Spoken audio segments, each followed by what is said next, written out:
to begin today's event. Great, thank you, Robert. Welcome to Meet the Deans and Faculty. I am Ursula Sandromino, Associate Dean at the School of Diplomacy and International Relations. Today, my colleagues, current students, and alumni will be joining us to provide some insights into our diplomacy programs and the opportunities that we offer our diplomacy students. Joining us today, faculty members Dr. Huang, Dr. Edwards, Dr. McCormick-Hale, Dr. Valmacera, and Hoggleston. Also Associate Dean Halpin and Dr. Ruby, our Director of Internships and Career Development. I encourage you to use the chat during the event. We are happy to address any and all questions, so please put them in the chat. And we will begin promptly with our Dean, Dr. Smith. Hello, everyone. It's a pleasure to get to talk to you this afternoon or this morning, maybe this evening, wherever you're located, to tell you about the School of Diplomacy and why we think this is the right place for you to have your college experience. I'm going to give just a quick overview, and then the colleagues that Dean Sandromino mentioned are going to go into all of the things I'm going to say in a lot more detail over the next 2 hours or so. So we feel that the School of Diplomacy is a great place for students like you. You're already interested and passionate in international affairs, and what we want to do is give you the knowledge and skills so that you can have a successful career where you're really making a difference in the world. And we're a great place to do that. We have an excellent location.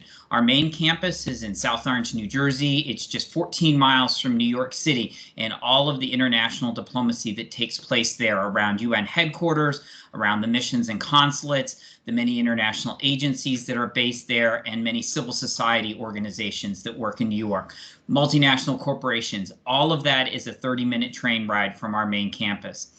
At the same time, we'll give you opportunities to go to other locations. You'll hear about our semester in Washington, D.C. program, how you can do study abroad or internships abroad. We're really a gateway for you to experience diplomacy in New York and around the world. Our campus is also a really great location to just be a college student. Seton Hall is a full-fledged university, large, 10,000 students, 130 student organizations, Big East Athletics. It's got everything you would want in a campus.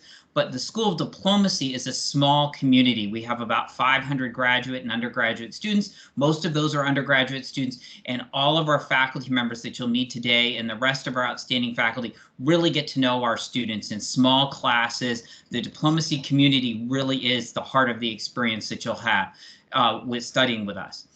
You're going to learn about our academic programs. We have the 3 different undergraduate programs. They all have the same strong foundation in international affairs, foreign language skills, but they give you the opportunity to customize your study to fit your career goals, depending on what career path you have in mind for you. So we have a 4-year program that's just an undergraduate program, a 5-year program where you earn an undergraduate degree and a master's degree, and then a 6-year program where you earn an undergraduate degree and a law degree. We'll walk you through all of those 3 programs in a few minutes. But to start our conversation today, I really want to highlight our faculty. Our faculty are excellent teachers and researchers. They really do shine. And one thing that's excellent about our faculty is they connect their research to policy and practice. And that's true of our first faculty member you're going to hear from. Professor Yanzhong Huang is an expert in global health. He's been interviewed over 200 times the last year on COVID, and at the same time, he has published his research in a book called Toxic Politics that came out in the fall, and also in policy-oriented press. Just 2 weeks ago, his article came out in Foreign Affairs, which is the leading international policy journal published in the United States. So Dr. Huang is going to begin our faculty presentations. Dr. Huang? Well, thank you, Dean Smith, for that very generous introduction. And well, I would say good afternoon, everyone. We have a beautiful day, and welcome to today's session.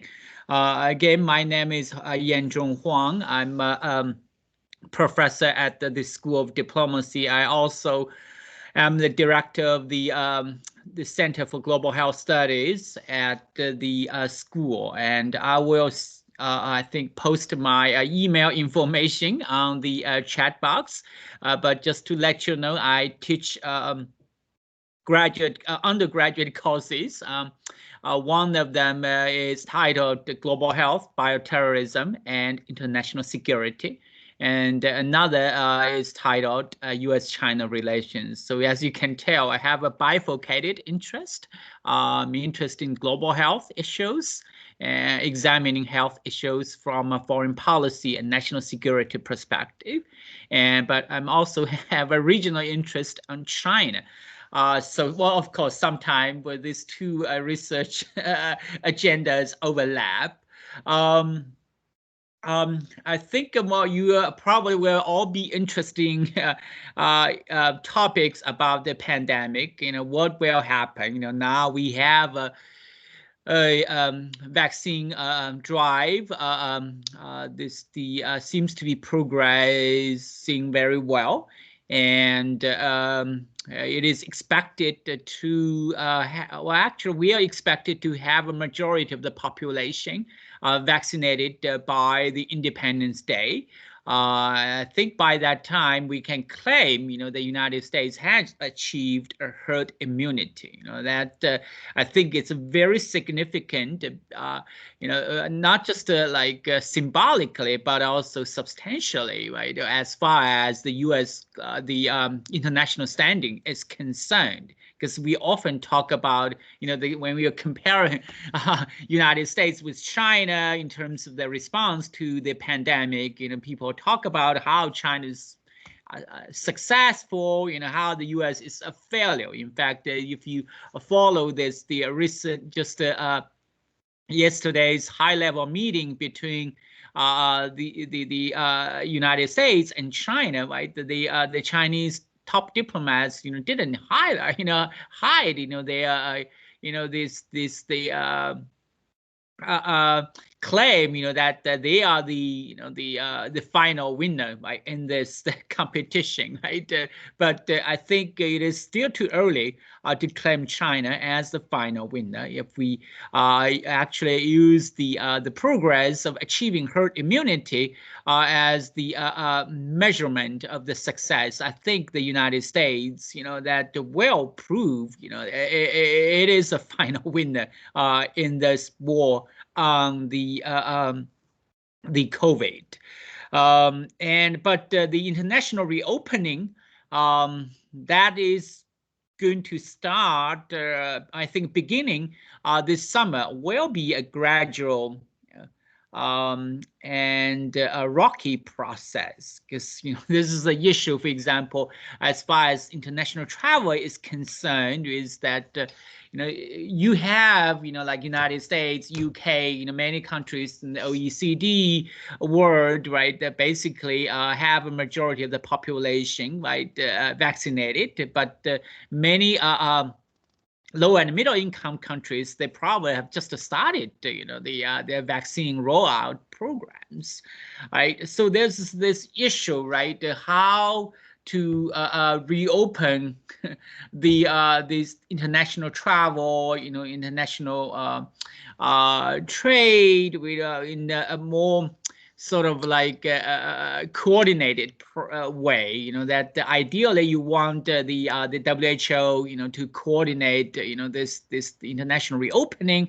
The problem with WHO is that it lacks leadership, and B, it still, and that's, you may have heard, right, it does not believe it's a good idea to have this, the vaccine passport, but we has unveiled its own vaccine passport. The EU is considering having a digital green certificate, right, recognizing the vaccines within the EU bloc, right? But this is the question is when they're going to mutually recognize each other's vaccines, right? So this is going to be subjected to the negotiations, at international, regional, and bilateral levels, and you might have heard that the United States is now, in this, willing to negotiate with China, on relaxing the international travel restrictions, but so far the United States does not even unveil its plans for having a vaccine passport. So we might have to wait, and we might have to be patient. But the good thing is that I will predict optimistically that by this fall, I think life will be back to normal or quasi-normal. We might have a new normal. And United America, I think, hopefully will also be back. Okay, so with that optimistic tone, I will introduce our faculty and their success. Right, we have a full-time faculty of 16 on the university level. Our faculty are recognized with awards, right, such as University Teacher of the Year and the Researcher of the Year. We have actually one of them join us today. Our chair, Dr. Martin Edwards. You will hear him talk today. And our faculty, all of them teach undergraduate and graduate courses. We have 4 research centers, right?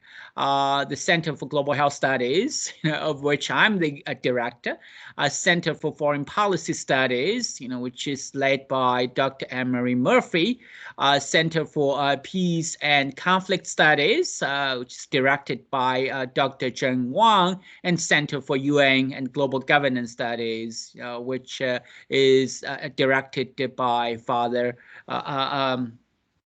Brian. Our faculty members are productive scholars. Over the past year, the 4 faculty members, have published books by with the very prestigious university press. That Dr. Margarita Valmacera, her book will be published by Columbia University Press. Dr. Zheng Wang has a book from Oxford, and Dr. This name just is on the tip of my tongue.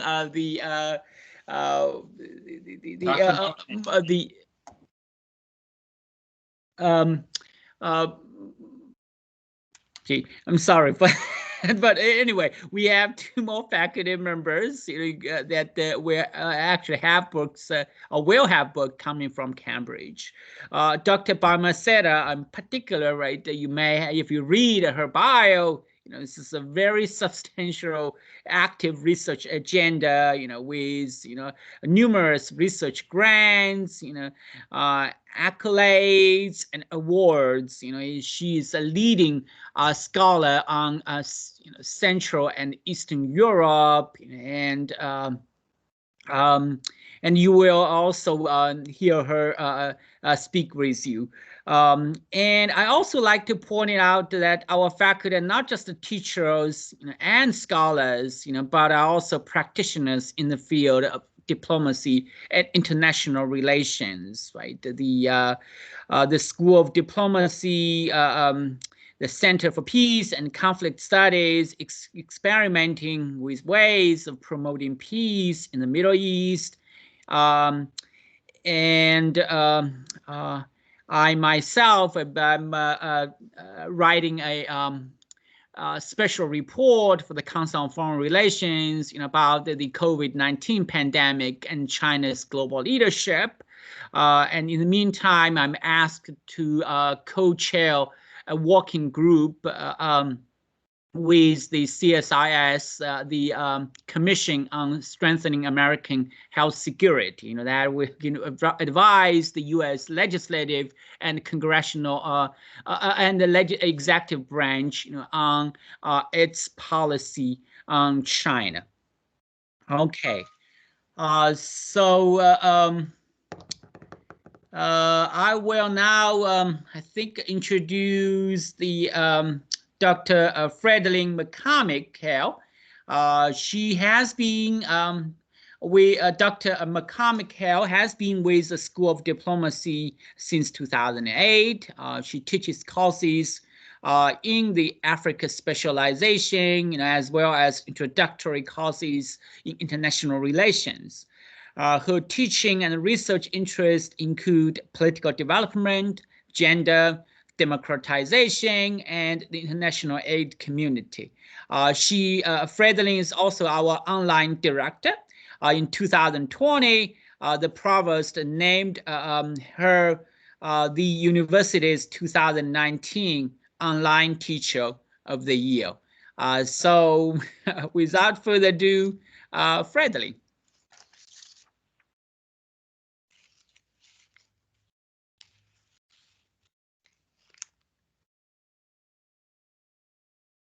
Fredlin, are you there?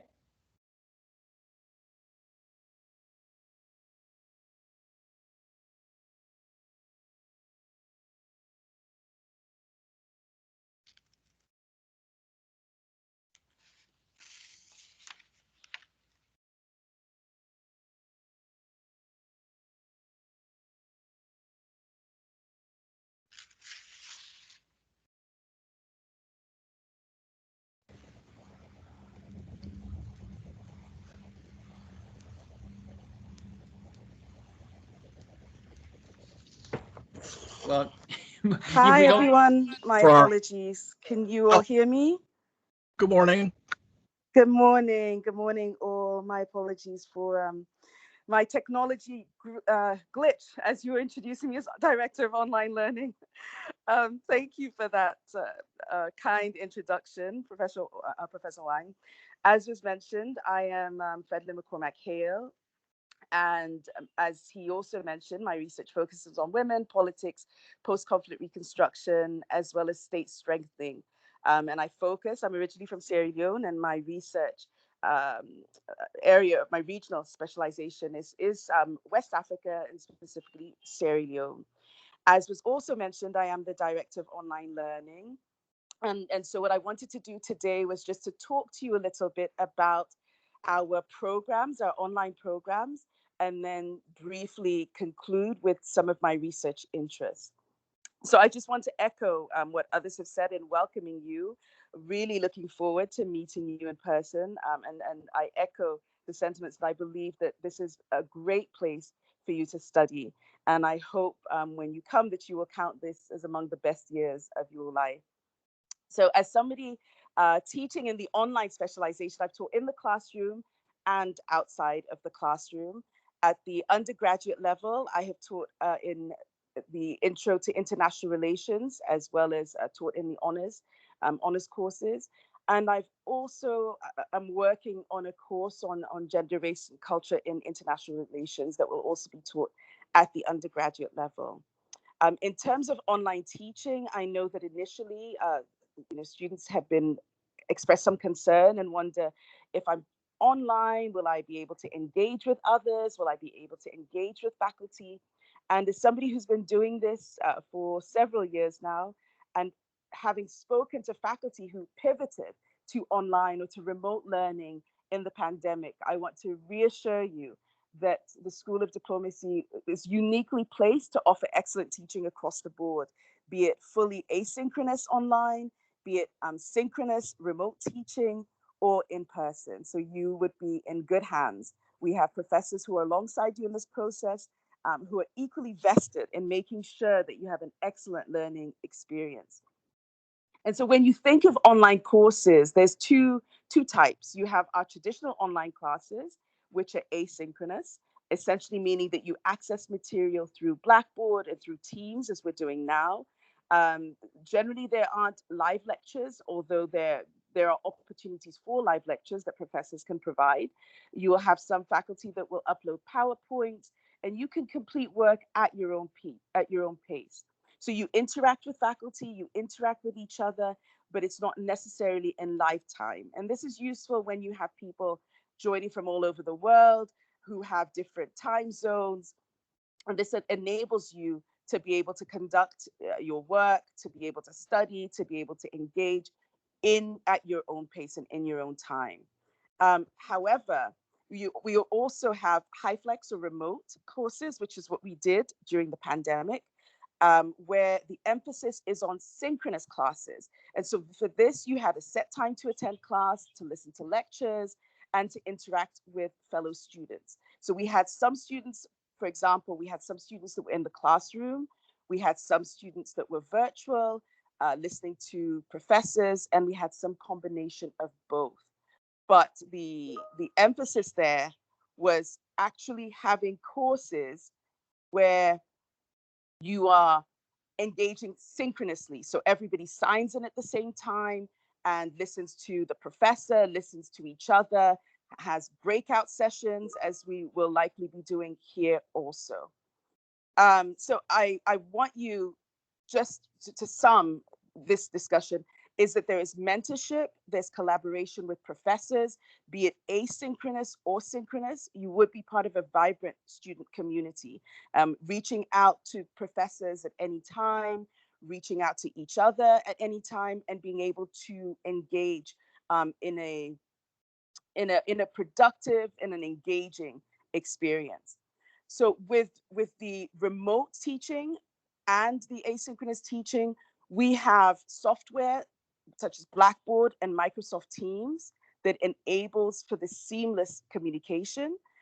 With asynchronous classes, you'll have faculty that will upload articles, videos, podcasts that students read, interpret, discuss, and engage with each other. So a lot of professors who teach asynchronously will have students doing responses to the readings, and then you respond. So you respond to a reading, and a colleague will in turn respond to that reading, and you'll engage in a discussion. And I have seen some very, very lively discussions as students go back and forth, and it provides just a great platform for you to really dig into the thoughts and ideas of others and to get feedback in terms of your thinking and thoughts as well. So in the ways that you would have discussion in the classroom, you can have similar types of discussion online, asynchronously.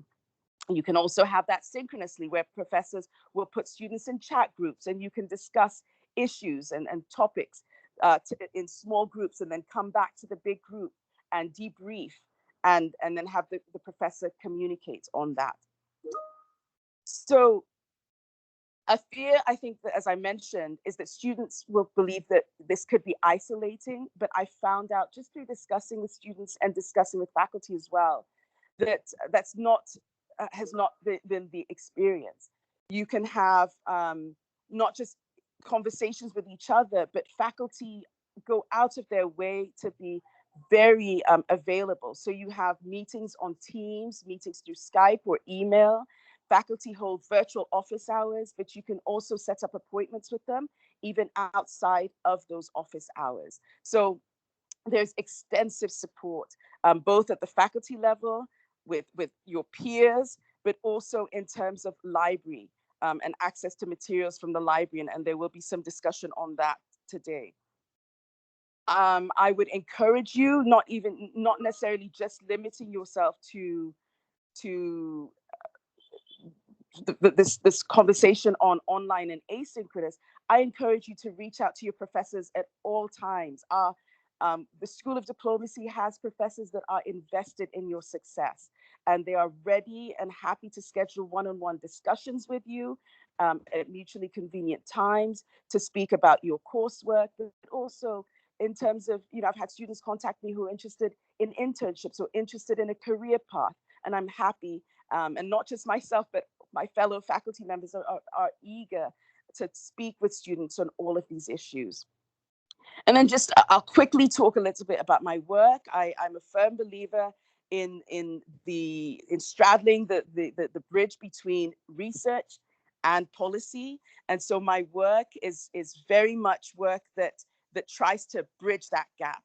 So I believe that my academic work should inform and guide what policymakers are doing at the highest levels. And this is something that you will see across other faculty within the school, that in as much as we do academic work, and I think you just heard that with Professor Wong, Yang Wong, is that it's not just to be limited to the classroom, but to see how this work can provide influence and information that can be taken on at policy levels. And I'll speak just quickly, one bit of work that we did, again, in line with the pandemic, was some research in Sierra Leone that was done in conjunction with the Ministry of Finance and the Ministry of Education to see how citizens were experiencing the Sierra Leone government's COVID interventions. And a major question was, how long should we have a lockdown for? And we did research that interviewed the average Sierra Leonean to find out about availability of water, availability of light, access to income. And through this research and discussions that were then held with the Ministry of Finance, the Ministry of Education, and State House, conversations led to a policy decision to not have a lockdown longer than 3 days, because they found out that the lack of electricity in many households, the lack of running water, meant that people had to make the difficult decision between, dying from starvation and hunger or dying from possibly getting COVID. So this was one way in which our research, and this was done in conjunction with MIT, but this is one way our research was able to inform what was happening on the ground. So I'll stop there. It is my pleasure now and honor to introduce you to one of the most hardworking, enthusiastic individuals that I know, who is truly passionate about excellence, excellence within our programs and making sure our students succeed. He has an open door policy. He's highly responsive. I will email him and get an email back within 5 minutes or often less than that. In addition, he's an outstanding scholar as well as outstanding colleague. He has done a policy commentary that's appeared in a host of top-notch policy journals and newspapers, including the Washington Post, Foreign Policy, The Hill, Conversation, and so on. He's a past recipient of a Fulbright and recently published a book on IMF and World Trade Organization. So it is my pleasure to now introduce Dr. Martin Edwards. Thank you. Thank you, Dr. McCormick-Hale. That was incredibly kind. So good morning, everyone. I'm delighted to talk to you virtually today. Normally, this is always just one of the high points of the year in person, because we always connect one-on-one and we really get a chance to sort of channel all of the energy our program has to offer. And we're just going to have to do this digitally now. The one thing that I want to stress is that if you have any questions about anything that you hear today, I've been appreciative of the Q&A that have already popped up in the chat, but please reach out to any of us directly.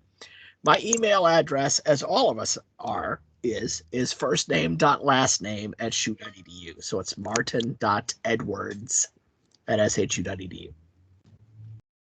So, all right. So I play a couple of different roles in our program. I'm a professor, so that obviously means I have teaching and research obligations. And I'm also finishing up my second year as department chair. And that's sort of an odd title. So my parents, who never went to college, are still trying to figure out what it is that I do all the time. And what it means on a day-to-day basis that I represent the faculty, work closely with the deans and all manner of things. And our main task for this week has been putting information about our summer class offerings out to students and getting our fall schedule ready. So from your vantage point, I'm a key point of contact for students with concerns, and they hear from me quite a lot. So my research is on the international economic institutions, and specifically the International Monetary Fund and the World Trade Organization. And what I do is try to shed light on some understudied pieces of their operations. Both of them are empowered to monitor country economic policies, and this monitoring is what we would call soft law. It's not backed by any enforcement. So, for example, the International Monetary Fund has been calling for the U.S. to adopt a carbon tax for years. And of course, we know that's not a reform that's likely to happen anytime soon. But this type of monitoring is a lot of what international organizations do, and it tends to be understudied by scholars. So the central question, is does this work? And how would we actually know if it did? So as a way to actually understand this, I finished a book that came out at the start of 2019. And I learned some things that these organizations wanted to hear. And I learned some things that these organizations very much did not want to hear. And I was lucky enough to be able to present this work both at the IMF and the WTO. And it's important to me as an outsider to kind of have that space, right? We want these organizations to be more accountable. And that means that they have to listen to folks that study what it is that they do on a day-to-day basis. International organizations are bureaucracies, and they can certainly seem very insulated. And like any organization, it's based on expertise. The way to change them lies in having an evidence-based discussion, right? Not here's what I think or here's what I feel, but here's what the data tell us. So I say this to talk about, kind of the stuff that I research and talk about how I research, because that's important for you. It's really not about me at this point. I was lucky enough to have 16 students help me write the book as research assistants. And many of these were diplomacy undergrads, half of them. I've written papers with entire classes of students. And last year I wrote an op-ed with a diplomacy senior. So there is no secret formula about this. And this is the good news. These students got on my radar screen by being active in class and by excelling. Okay? And this underscores, I think, for you a central lesson. Your coursework is key. And outside of class, each of you need to think about how to create a personal relationship with each of your faculty members. These are people that are going to be mentors for you in the coming years. These are people who are going to be future letters of recommendation writers in the coming years. And just as you would not take a job without figuring out how to establish a relationship with your boss, faculty are no different. So turning to my teaching, I teach a sophomore class called Institutions of Global Governance every year. And this is a class that looks at the theory and practice of international cooperation. We use a lot of case studies. We use a lot of current events news articles. And what we do is we just don't spend our time talking about current events because that's kind of stupid, right? We're learned people, political scientists. Their value added not comes from reading the newspaper, but from connecting and explaining what is going on in the news and connecting what we're learning in class to those news items. So, students are always kind of starved for knowledge, but what they want is a toolkit. They want to figure out how to better connect theory and practice. So as a scholar, kind of the body of knowledge in my field is a toolkit to help me understand new things. And I try to bring that lesson into the classroom by embodying kind of how I teach that class. So this obviously isn't just through discussion, but it's also through assignments. So one of the things that we do is, students write a blog assignment that connects these two realms, what we're learning in class and how that connects to what's going on in the real world. For us, learning in diplomacy takes place both inside and outside the classroom. By way of a wrap up, I'm going to close with some personal stuff. I grew up in a small town in Michigan. So, for me, New Jersey was an adjustment. I'm one of my first family members to attend college. So for a lot of my family members, our discussions aren't how's work going, but really, what do you do? And that's fine. I've been at Seton Hall since 2000. To have institutional memory to draw on. Right at the start of the pandemic, a number of students were, quite frankly, really scared. And it was good to be able to draw on those experiences and talking with them. Of course, we've been closed for blizzards. We closed for an entire week following a hurricane, and we bounced back. So it's helpful for me to draw on that and talking to students. There's obviously a certain amount of abnormality about the current moment, but we have dealt with challenges before, and I think that that's helpful for sometimes for students who are far from home to hear. So even virtually, our work goes forward in ways big and small. Just yesterday, I heard from a December undergrad graduate who was going to graduate school at the University of Sussex next fall in the UK. His parents came from Vietnam, and when he got here, he had to learn English for the very first time. And I share this story with you not just because it's a great accomplishment, but for his narrative was one of personal and continuous improvement. And it was always great. And so I had this lengthy sort of thank you discussion with him yesterday, which is incredibly humbling. But in reflecting on this, I referred him back to some of our first conversations in which he came in after finishing my class and he said, how do I get better as a student? And these kind of mentoring relationships are why I'm in this business, right? This is why we do what we do.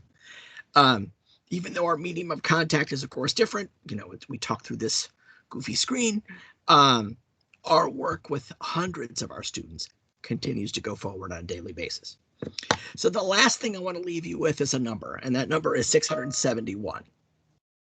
I use this number in every talk that I give.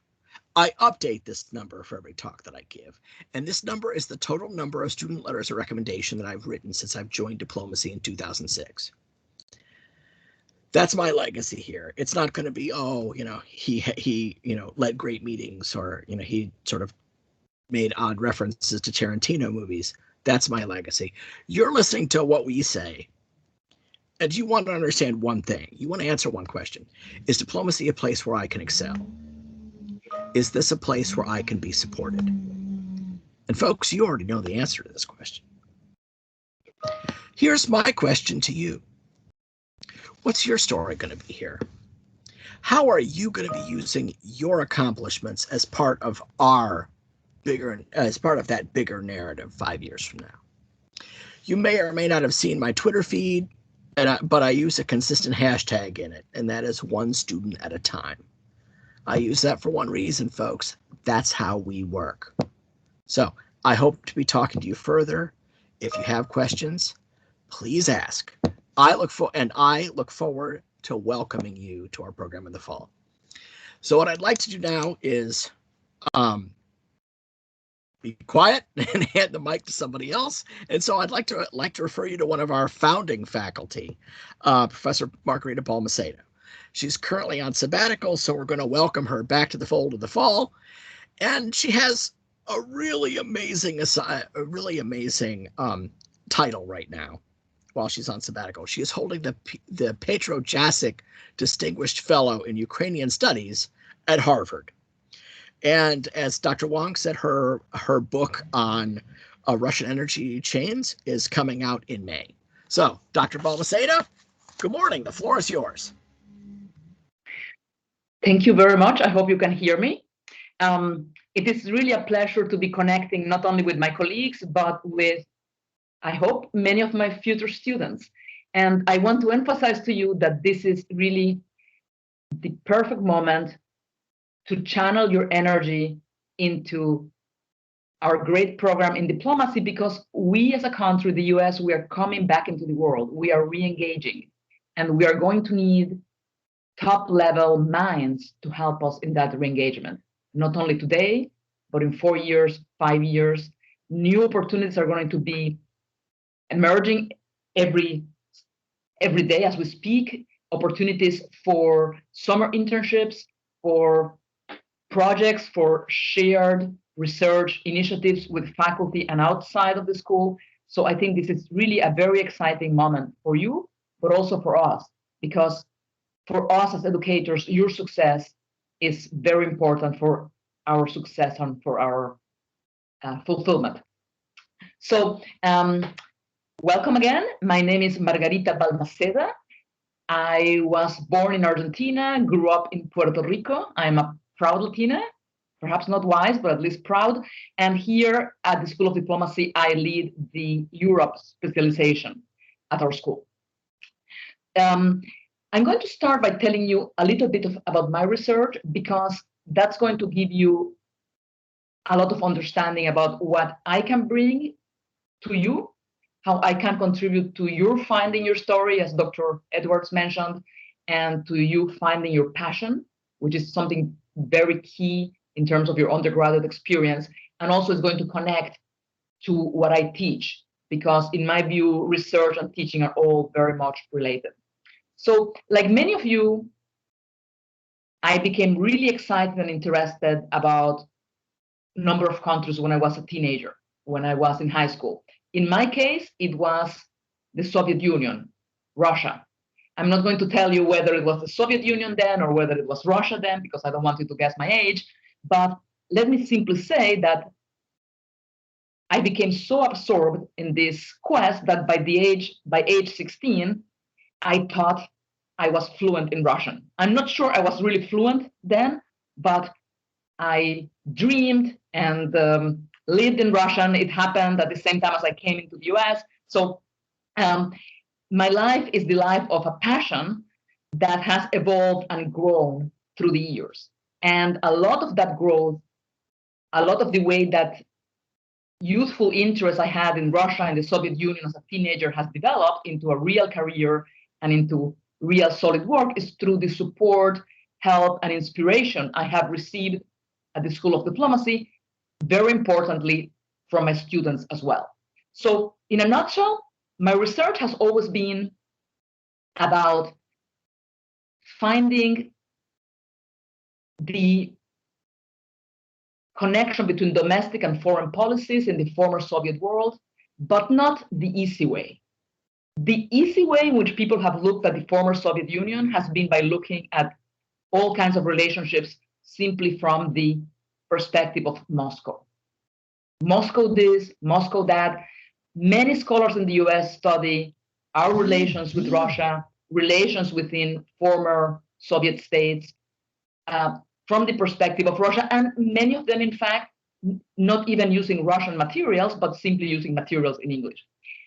I always felt this was wrong, and I tried from the very beginning to look at those relationships, not only through using Russian materials. As I mentioned, I was crazy about the Russian language, so have been speaking this language for many years. But as soon as I got the opportunity to learn other languages of the region, to do research in other states of the former Soviet Union, I did. And what I have tried to do in my research is to look at the web of relationships developing in that area from below. That is, not simply from the Kremlin, not simply from Moscow, not simply from the perspective of official policies, but from the perspective of what actual actors do, economic actors, political actors, industrial actors.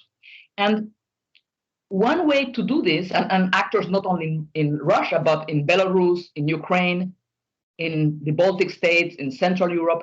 And one great way of doing this is by looking at one concrete economic sector. In particular, I think that looking at the energy sector is key, because the energy sector, as a result of the legacies of the Soviet system, is a sector where those states are really intermingled in ways that did not immediately dissolve after the dissolution of the Soviet Union. So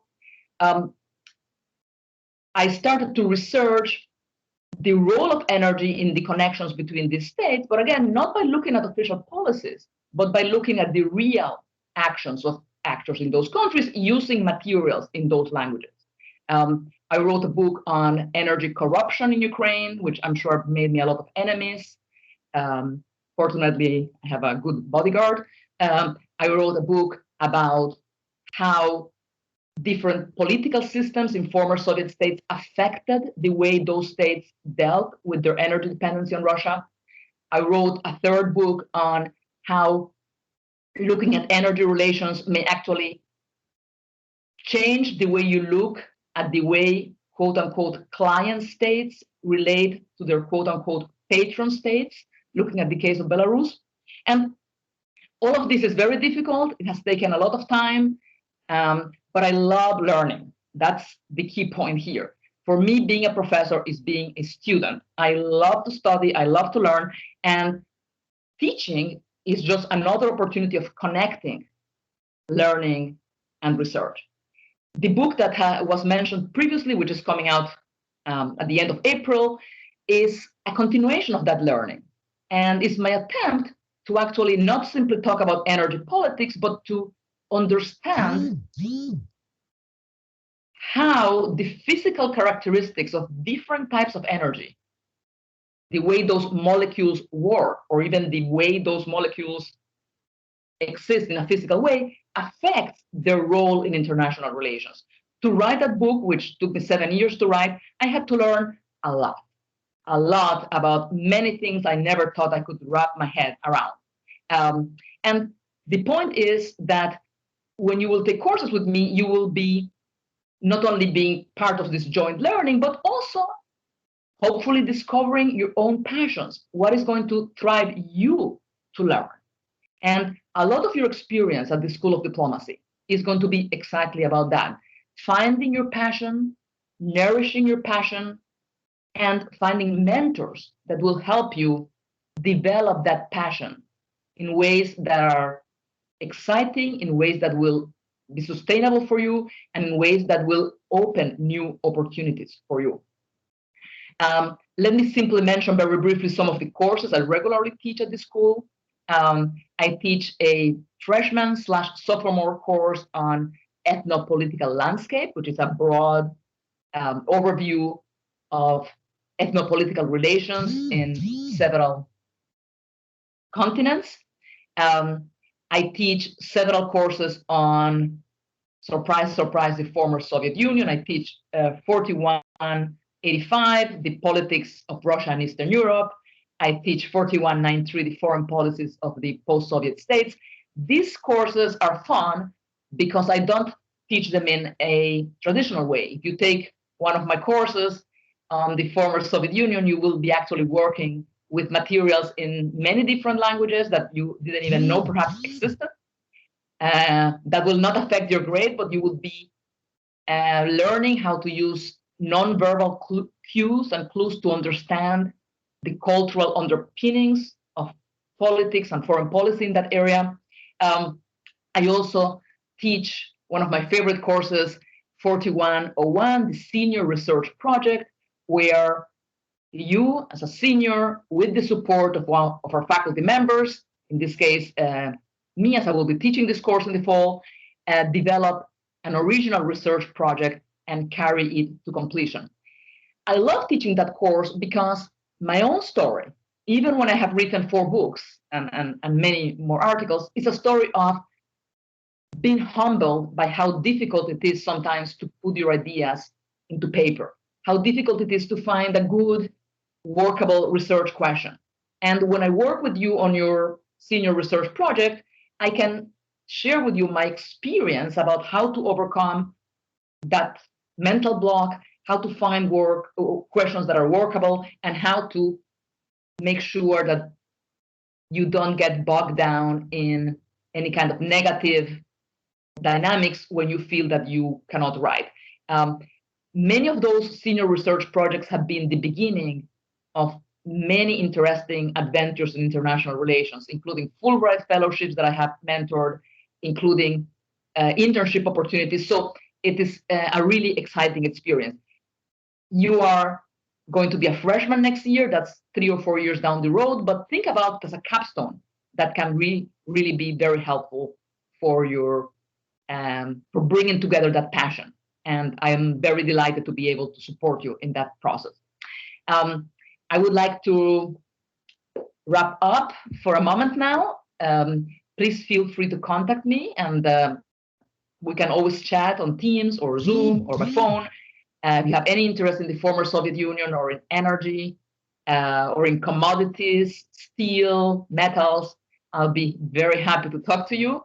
And I would like to close by introducing to you our next speaker, my wonderful colleague, Joe Hoggleston.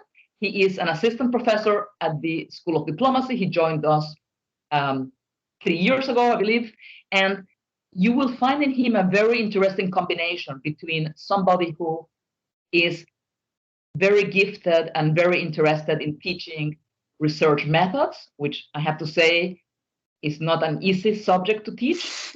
Somebody who is working at the forefront of international relations research through his research on the politics of recognition and non-recognition of self-determination movements, and also somebody who is very interested in the connections between international politics and domestic politics and economics, for example, through his work on the informal economy in Yemen. So you have a lot to learn from him, and let me pass the baton to him. Thank you. Thank you so much, Dr. Valmacera. So I wanted to start off by saying I vehemently agree with this idea of thinking of faculty as advanced students, right? What we're all trying to do here in our professions is to advance our knowledge of the field that we work in, right? And of course, it's a big field. Professor Valmacera studies Eastern European politics around resources, which is very disconnected or very far away, I view, from what I study. But still, we have this goal in common of trying to advance knowledge and, you know, perpetually think of ourselves as students who are looking to answer really tough questions that we still haven't answered yet, right? So I was going to tell you a little bit about my research, my teaching, and then a way I found to combine them. And I'll give more information about that in a second. So on the research side, I study diplomacy, but not diplomacy by states, but by non-state actors, specifically self-determination groups, separatist movements, and secessionist movements. So I have a couple parts. I'm working on a book project right now. It's been a little bit delayed by things to do with COVID, but I'm getting ready to start my field work again. I've been collecting data on how non-state actors form formal diplomatic bodies, how they set up offices in foreign capitals and pursue what would look like state-to-state relations with big countries, you know, potential recognizers. So I've also been running interviews with diplomats from these groups. So I've done work in Western Sahara and in the Turkish Republic of Northern Cyprus. It's looking like I might be able to travel to Somaliland later this summer if everything goes well. And I'll have at the end of this a few dozen interviews. And I'm testing ideas about the way, well, I guess I could say this. There's a lot we can learn about diplomacy by studying the way non-state actors form their diplomatic operations, right? Most of the time when we think about diplomacy, we think about these sort of formal bodies representing states, right? But groups that want to become states often build these institutions from the very beginning. And there's a lot we can learn about diplomacy by studying them. I have some ideas I'm trying to test in this process, and we could take some time to talk about that sometime. And then, yes, I also study economic, sort of ground level economic impacts of conflict, right? So with the Center for Peace and Conflict Studies, I've been a part of a really big project running surveys all across Yemen. And we've been asking Yemeni households about how they cope with living through one of the world's sort of worst, most tragic conflicts happening right now. And we've learned a lot. We've learned a lot about how adaptable people are, how their decisions at the sort of, just the decisions that everyday people make actually have pretty big implications for how we might work towards resolving these very deep-rooted conflicts that we're seeing, especially across the Middle East. I also, speaking of Middle East, I also am the director of the Middle East Specialization in our graduate program. Most Middle East coursework comes through me. If people have Middle East projects, they'll usually wind up taking me on as an advisor. Just about all of my field work is done in North Africa and in the Middle East. So that's, you know, if I wouldn't necessarily say I have that regional expertise in the way that Professor Valmacera does for Eastern Europe, but I work there a lot and I know what it means to work there. So let's talk about the classes I teach. So most of my classes revolve around conflict, right? So right now I'm teaching an undergraduate course called International Conflict and Security. We talk about some sort of conventional explanations of conflict that we have had for a long time. That, you know, the the standard ways we try to use to understand conflict through a lens of kind of competition between states, right? Between countries like the United States, China, and Russia. But actually, we focus a lot more on these smaller conflicts because they're a lot more prolific. They result in some of the worst humanitarian crises we see today. They're very difficult to figure out how to solve because a lot of times it's not just two sides in a conflict, it's many, many sides. And it can be hard to even know who should come to the negotiating table to begin finding steps towards peaceful solutions, right?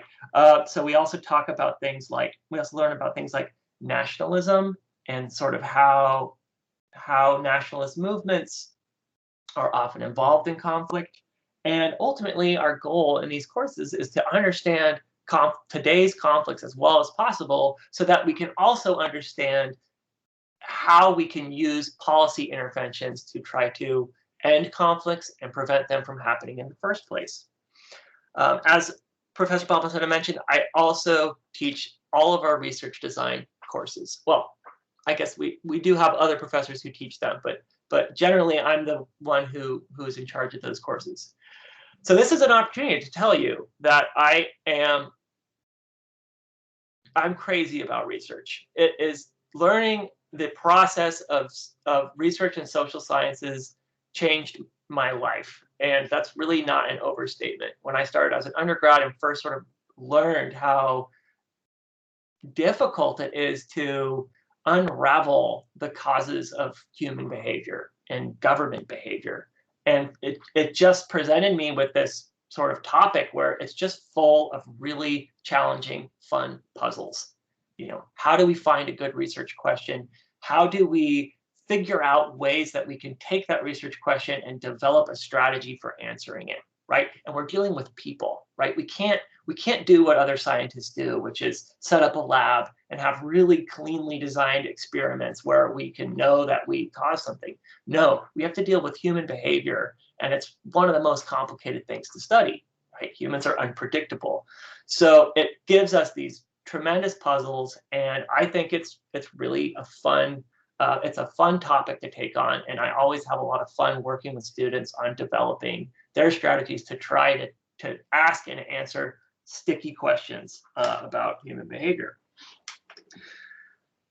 I also find that that's one of the best ways to teach critical thinking, right? I think that it's very easy to accept explanations for problems in our society. Think about what is implied and assumed when people offer those explanations.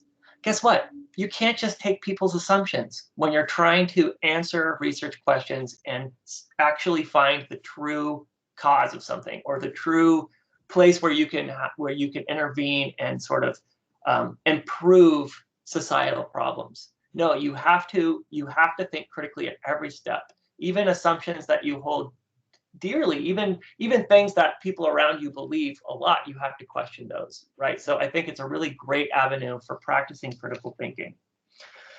And finally, I think something I'm most proud of since I've come here is I founded a project called the Diplomacy Lab. Usually we call it the Diplo Lab for short. So the Diplo Lab we designed that to be a collaborative research space for faculty and students to work together, right? So this is what makes me so excited about hearing faculty described as, permanent students. That's definitely the way I look at myself, and it's something that I try to encourage it with our students, that there's always more to know. You can always further improve your ideas and explanations about the world. So what do? So each year we recruit between 3 and 4 diplomacy undergraduate students. They join our team. Currently we have 1 master's student who helps me organize the Diplo Lab and 8 undergraduates. And we work on several kinds of projects. We do some of it just has to do with students joining faculty projects and helping them with data collection, analysis, reading through literature and understanding, where the question needs to be sort of plugged into a bigger conversation. But we also have a focus on skill building and resume building exercises. So in January, 2 DiploLab students and I wrote a piece for foreign policy that made a big splash and got us a lot of attention in some of the conflict circles. And right now we're working on another 2 pieces with some editors that will be about Yemen, right? So that we're sort of connecting the DiploLab with the Center for Peace and Conflict Studies work there. And of course, I'll announce if once those 2 pieces make it past the finish line. And generally, what we do is we work together, and students in the DiploLab are just as much part of the creative process as faculty, right? So we have one project happening right now that is being completely spearheaded by one of our bright DiploLab undergraduates. And I think that it has a very good chance of eventually being published somewhere. And it's being completely sort of run by DiploLab undergrads, and I'm more advising in that role. So I set this up because, like Dr. Edwards, I came from a background that I didn't grow up around very many people with college education.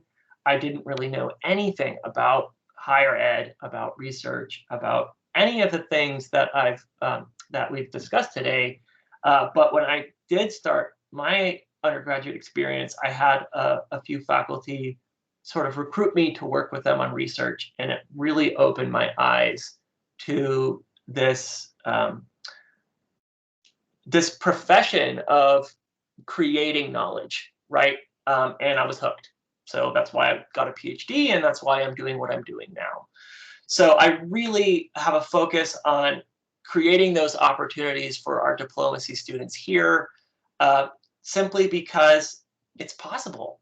Undergraduates, our students here, I mean, and this is more of a statement about the peers you would have if you came here. Diplomacy students are really high quality students. I have been surprised year after year by how much I can count on diplomacy students to work at a level and produce a product that you would normally expect from graduate students. But they don't disappoint me, right? They continue to fill those expectations, and I have no regrets about sort of involving undergraduates. I've been really impressed. So I will continue. We're continuing to push this project, and I have really high hopes about where the DiploLab will continue to go.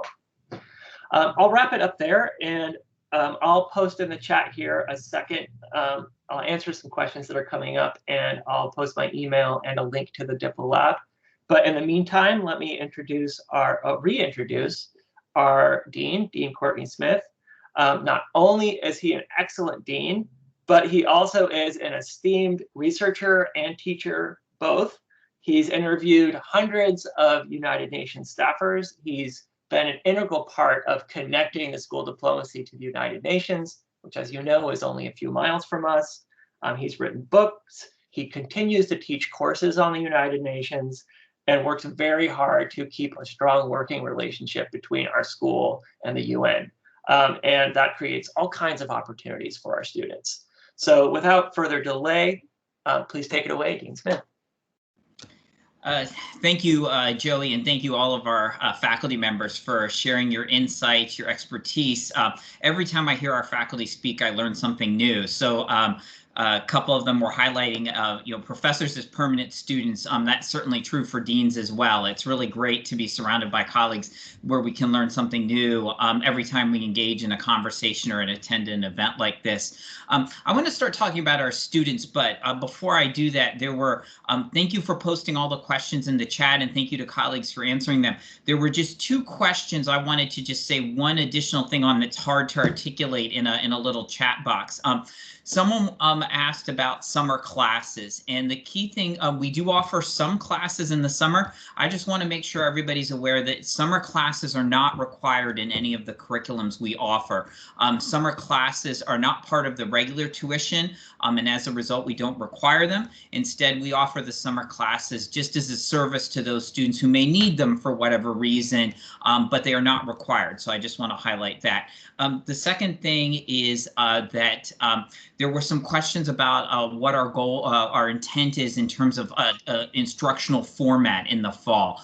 And Seton Hall University has announced that our intent is to be as much in person as we can be, hopefully fully in person. Some colleagues articulated that in the chat. I just want to make sure that everybody's aware that we as a university will follow New Jersey state health and safety guidelines. So we'll make sure that whatever instruction options we provide you are all implemented with full safety protocols in place. We hope, as Dr. Huang mentioned earlier, that the vaccine will be rolled out enough that we can be almost entirely in person. Someone asked earlier, once we're back in person, how many classes would still be online? And we would have a couple each semester, but most of our instruction, our hope is to be back in person. But Seton Hall's made a big technology investment for HighFlex, which is what we're using right now, where students can attend the class either in the classroom or outside the classroom, attend it remotely. And that technology will still be there should we need it, just to follow a guideline. So we'll keep you updated as we continue to move through the decision making for fall. But what I really want to do is speak for a few minutes about the success of our students. And there's two dimensions of the success that I want to highlight. One builds perfectly on what Dr. Hoggleston just said about the quality of our students. Diplomacy majors come into Seton Hall not only very passionate about international affairs, but they have a lot of good academic skills. They come in with a very strong academic foundation. And one of the telling examples of that, or evidence of that, is the Dean's List. The Dean's List is something that's compiled every semester, and it's a list of all the students whose semester grades would allow them to graduate in honors, cum laude or higher.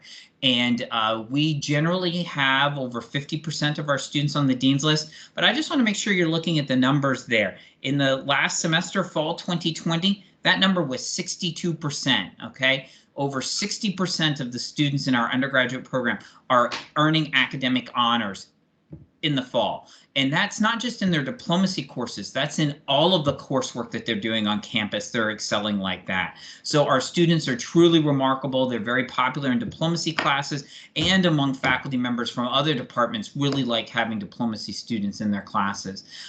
Students, diplomacy majors really take advantage of the educational opportunities offered them. In our four-year bachelor program, you have the capacity to double major, to earn additional minors, to enhance your study, and you'll see that a third of our students who have the option to do double majors are earning them. A third of our students. That's really remarkable. So you're going to be surrounded and learning from and learning with fellow students that are just as interested in international affairs as you, and that are really serious about their coursework. The other thing about our students that I want to highlight is they take a leadership role on campus. There's over 130 student organizations. The bottom half of the slide has about 10 that are really predominantly composed of diplomacy majors, not exclusively, but just to highlight that there's a lot of ways for you to get involved. All of these organizations were founded by our students, not by our faculty or staff. The top two are Model UN related. The first one goes and competes at other college conferences, and this other one hosts a conference for high school students on our campus. So if you're interested in getting skills as a delegate or skills as a chair, you can get both skills through our Model UN program. And they had a goal before the pandemic of moving in from the top 50 ranking to a top 25 ranking. Not only did they succeed in that goal, but right before the pandemic hit, they were ranked 12th in the country. And there weren't as many conferences that they could attend in the fall because travel wasn't possible. So what did they do? They designed their own online conference, the first one, and hosted other schools, including Ivy League schools, for a collegiate conference, a brand new one called Hallman. So a very, not showing leadership in the field, not just success in competitions, but leadership. And that's true of all of our different student organizations. because one other example I want to highlight, diplomacy majors make up about 7% of the population on campus. They, right now, the Student Government Association, 20% of the Student Government Association members are diplomacy majors. So almost 3 times as many diplomacy students are in student government as you would expect to be. And if you look at the executive officers, the president, vice president, treasurer, and secretary, those 4 top positions, 3 of the 4 are diplomacy majors. So 75% of the executive officers in student government are from the School of Diplomacy this year. Truly remarkable. They have a lot of respect and influence among their peers on campus. And what I want to highlight to you is that we really take the cultivation of your future success seriously. And there's a lot of prestigious fellowships you can get while you're an undergraduate or as you move toward graduation. Dr. Macedo mentioned one of them, the Fulbright program. We have a list of them on the next slide. And these fellowships are opportunities that we will help identify and groom you for. The Fulbright that Dr. Macedo mentioned is right smack in the middle, where after you graduate, you can go and do either teach English or do research in a foreign country. Seton Hall 10 years ago decided to really invest in creating more Fulbrights on campus, and 75% of the Fulbrights since then are coming from the School of Diplomacy. Again, we're only 7% of the student population. So we're really punching above our weight is what I want to tell you here. Some of these opportunities enhance your foreign language skills. That's true of the one at the top of the list, the Boren, and the one at the bottom of the list, the Critical Language Scholarship. Others of them are gateways into State Department or other U.S. government careers. That's true of the Pickering Fellowship and the Wrangell Fellowship and the Payne Fellowship that you see on here. They pay not only for some of your graduate school, but also lead to a career either with the U.S. State Department, the Foreign Service, or a U.S. Agency for International Development. So we are looking out for ways to have you not only succeed while you're at the School of Diplomacy, but succeed when you are taking the next steps beyond the school. And one of the opportunities to do that is to develop your leadership skills. And we have an award-winning leadership program that is directed by one of our associate deans, Elizabeth Halpin. And she is with us today. So I'm going to turn it over to Dean Halpin to talk to you about the special opportunities that students in our leadership program receive while they're in our program. Dean Halpin. Thank you. So our leadership program, there are 2 ways to be part of our leadership program. If you meet the qualifications to apply for our leadership program before your freshman year, you'll receive an invitation to apply. If you don't receive an invitation to apply or you don't decide to join at that point, there is another opportunity for you to apply for leadership before your sophomore year. So we consider a number of different qualifications, including your leadership capacity, how you have led while in high school, and your other qualifying criteria for your admission to Seton Hall. So once you get into the leadership program, which is a very selective program, you will have advantages that no students in the United States have. So this leadership program is unique in a number of ways. And one of them is that you will be paired at some point during your Seton Hall career with a professional coach. So most people don't use the services of a professional coach until they're a CEO of a company or a manager, a high-level manager of some type. And they pay thousands of dollars to have this professional coach talk to them about their strengths and weaknesses and talk to them about how they can be a better leader. You will have the same coaches that are giving coaching to these CEOs talking to you about your own leadership capabilities and how you can improve your techniques. So that's a really key part of our leadership program. In addition to professional coaching, one of the unique things about our program above other leadership programs at other universities is that you'll get, at other universities, you'll get sort of the Leadership 101 classes, maybe in student affairs, or maybe they have a program that's in the business school.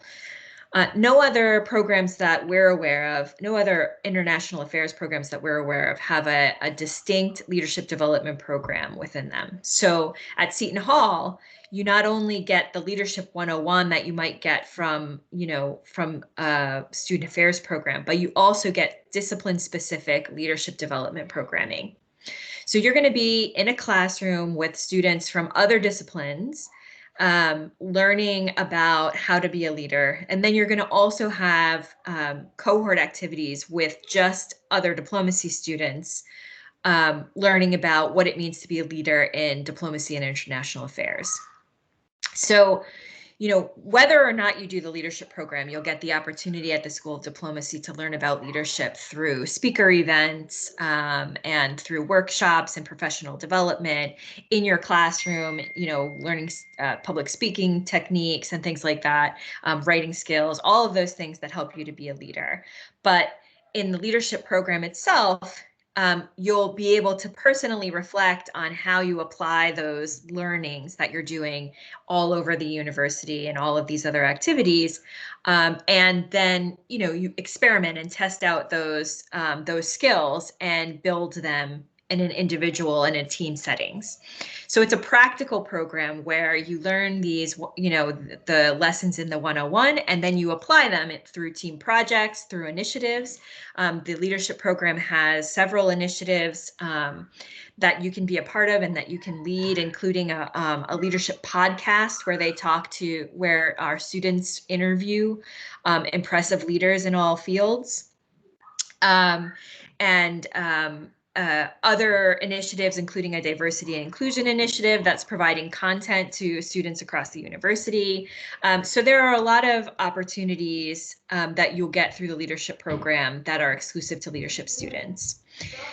In addition to learning to be a leader individually and as a member of the cohort in diplomacy and international affairs, what you will get is the unique learning from the students in the other disciplines about how maybe a nurse might approach leadership in a different way than an international relations major, right? So imagine that you are you've graduated and you got a job with the U.S. Agency for International Development. They put you in a field office in sub-Saharan Africa. And they say, okay, this is how we've been using our U.S. aid money in this region.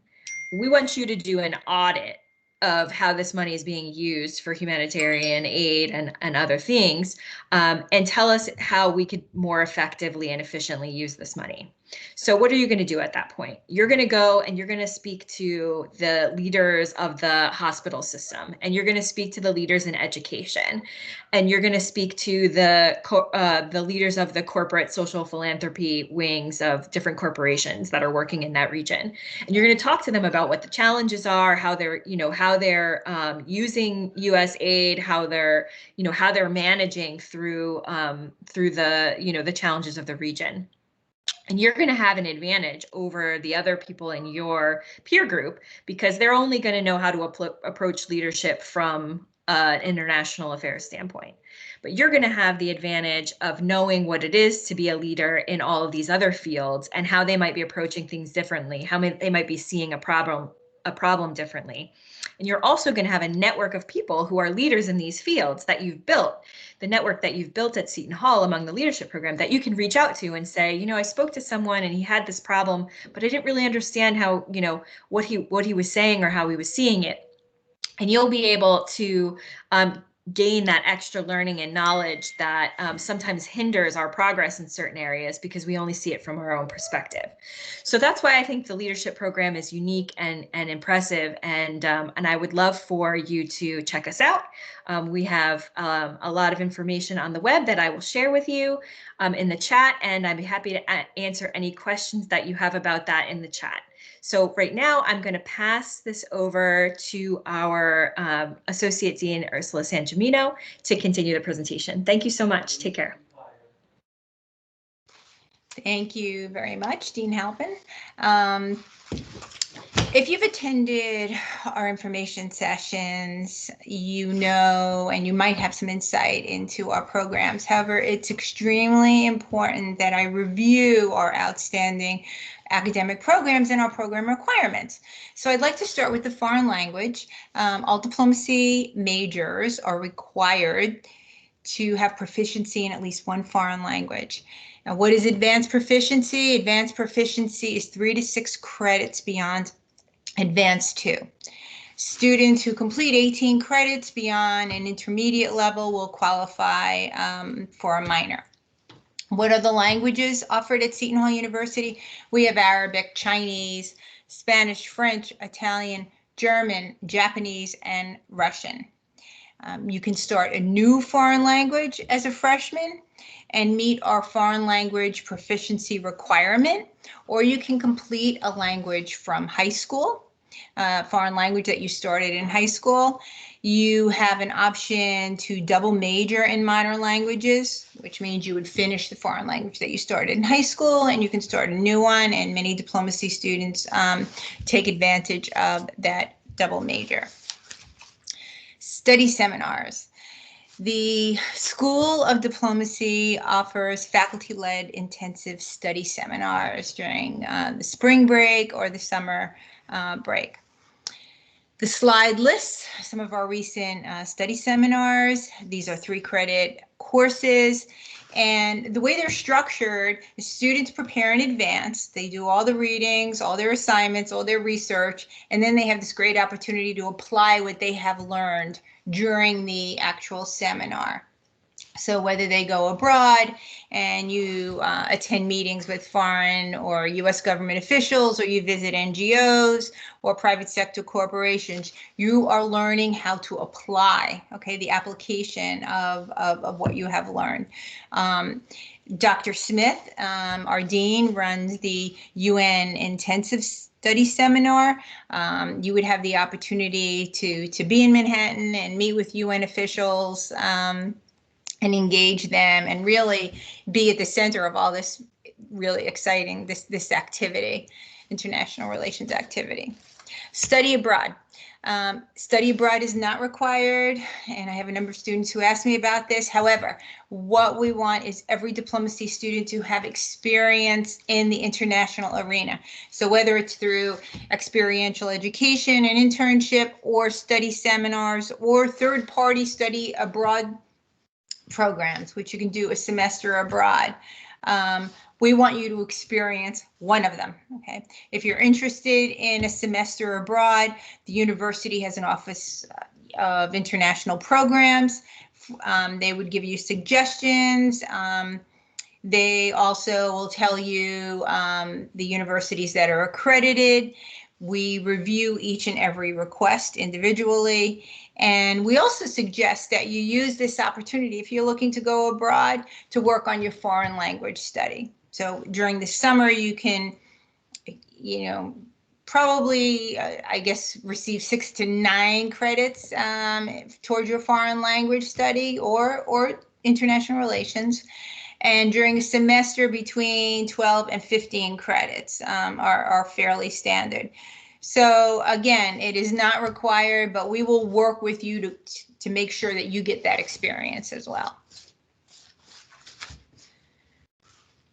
First and foremost, the School of Diplomacy and International Relations is one of the colleges at Seton Hall University. We're not a department, we are a college, and we have 3-degree programs, 3-degree program options. The first program is the BS program. That's your traditional 4-year program. We also have an accelerated program, the BSMA, and we also have an accelerated program, the BSJD. The BSMA is a 5-year program, and the BSJD is a 6-year program. All the programs are interdisciplinary. All the programs accommodate honors. If you've been accepted into the honors program, we work them into the curriculum, and they're noted on the curriculum sheets. All programs do require that foreign language requirement. The BS program is our most popular major, the most flexible. For students who are interested in double majoring or multiple minors. Our most popular double major are economics and modern languages. Minors, your foreign language study, economics, communications, history, gender studies. There are a number of options that you can add to this and add a minor. The BSMA is our accelerated 5-year program. The 3 years are dedicated to your bachelor's portion and 2 years towards the graduate level portion. It is a full 45 credit master's program. You can apply upon admission. You can also opt in before the first semester of your junior year. You can, if you apply and decide that you prefer the BS, traditional BS program, you can opt out of this program. So what we do is we use your free electives, and we're basically applying them towards your graduate study, graduate courses. The foreign language requirement, again, 6 credits beyond advanced 2. The next program is our BSJD. That is another accelerated program. It allows you to earn 2 degrees in 6 years. The first 3 years, you're studying toward your bachelor's degree at the School of Diplomacy. 4, 5, and 6, you're at the law school. At the end of 1L, okay, your first year of law school, those 30 credits are applied towards your undergraduate degree, and you would receive your bachelor's degree. And then you finish your remaining 2 years toward your JD. This is a very structured program with very little, if any, flexibility. You are also required to have 3 credits beyond advanced 2 in the foreign language. You must apply for this program upon admission. You cannot opt into the program. You can obviously opt out and choose one of the other programs, but you cannot opt in. It is very structured and very defined. Now, I would like to introduce Dr. Catherine Ruby, our Director of Internships and Career Development. Dr. Ruby. Thank you. Good afternoon, everyone. The Office of Internships and Career Development at the School of Diplomacy is unique because I work only with School of Diplomacy students. You and I work together on preparing you for your career. Of course, the first step is your bachelor's degree, and our degree requires that you participate in internships. So 100% of our bachelor's degree students participate in at least one internship. The internship experience is important. Research shows that 75% of employers expect that new hires have career experiences, and nationally, 50% of students are hired by the organizations where they interned. Dr. Valmacera spoke about finding your passion, and you do that through your courses and also through your internships, where you will begin to discover the culture and the work environment that suits you. Our academic internship is a 3-credit course, which requires 150 hours at the internship site over the course of 1 semester. So that works out to 10 to 15 hours per week. With that, you also have academic coursework, which is a combination of journaling, blogging, and participating in a discussion board. The academic component of the internship enhances professional development through these written assignments and sharing intern experiences with others. The assignments require you to identify and write about the skills that you're learning at your internship so that you become comfortable speaking about your skills. When someone asks you what you're interested in and what skills you have to offer, you have an answer. And that is key to your career success. So I work with all students to vet the internships. I supervise and monitor internships to ensure that the quality is superior, the level of work is appropriate and related to our degree. Students work with me on the internship search.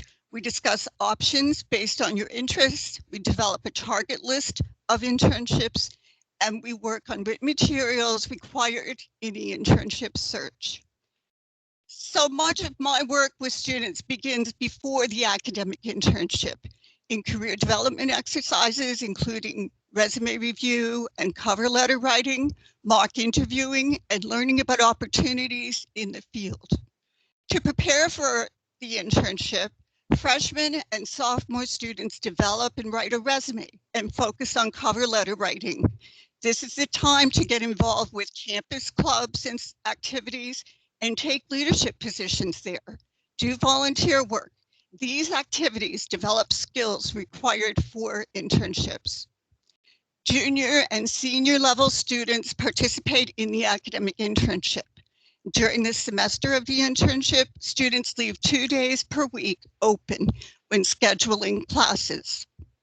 The school offers a competitive internship scholarship to help students cover the cost of the internship expenses. Include commuting, business attire for international internships that might include airfare and accommodation expenses.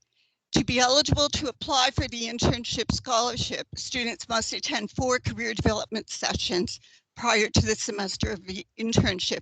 And we do that because we want you to be ready for the internship when it's time to participate. Now I want to talk about my work with internship host sites.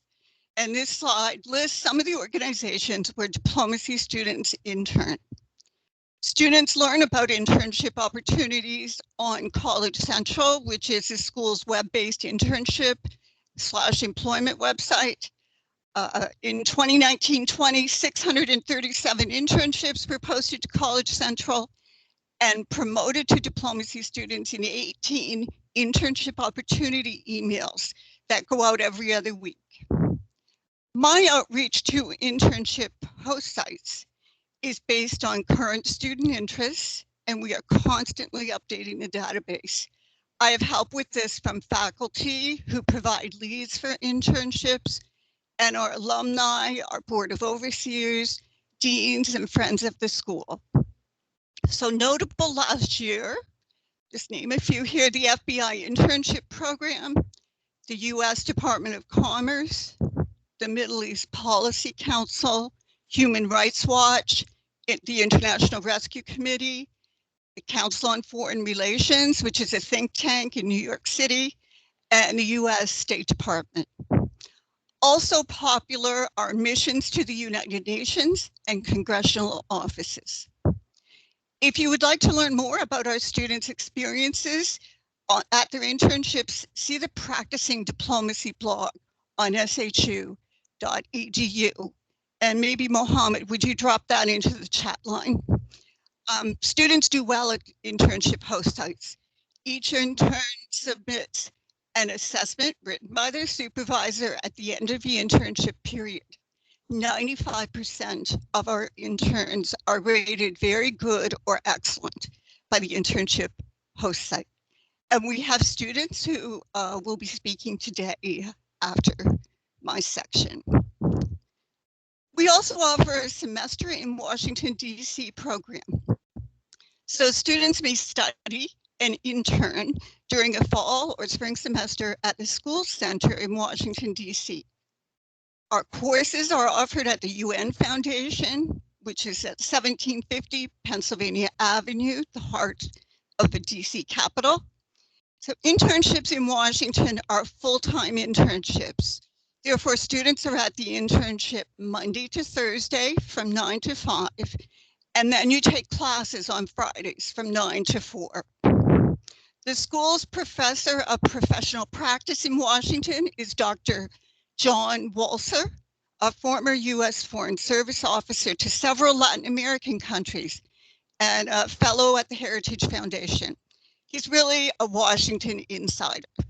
He teaches the 2 courses to students, which combined with the internship courses mean that students maintain full-time student status. Why is that important? Because that means that students keep their Seton Hall University scholarships and other awards and maintain their university health insurance during the semester at Washington. So now let's talk about professional development. The goal of professional development is to familiarize students with the career possibilities of an international relations degree and to teach students the skills required to find opportunities in the field. And this slide lists the sessions that are part of this work.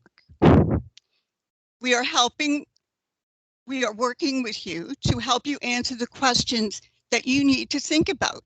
Who am I? What do I like to do? What am I good at? What is important to me?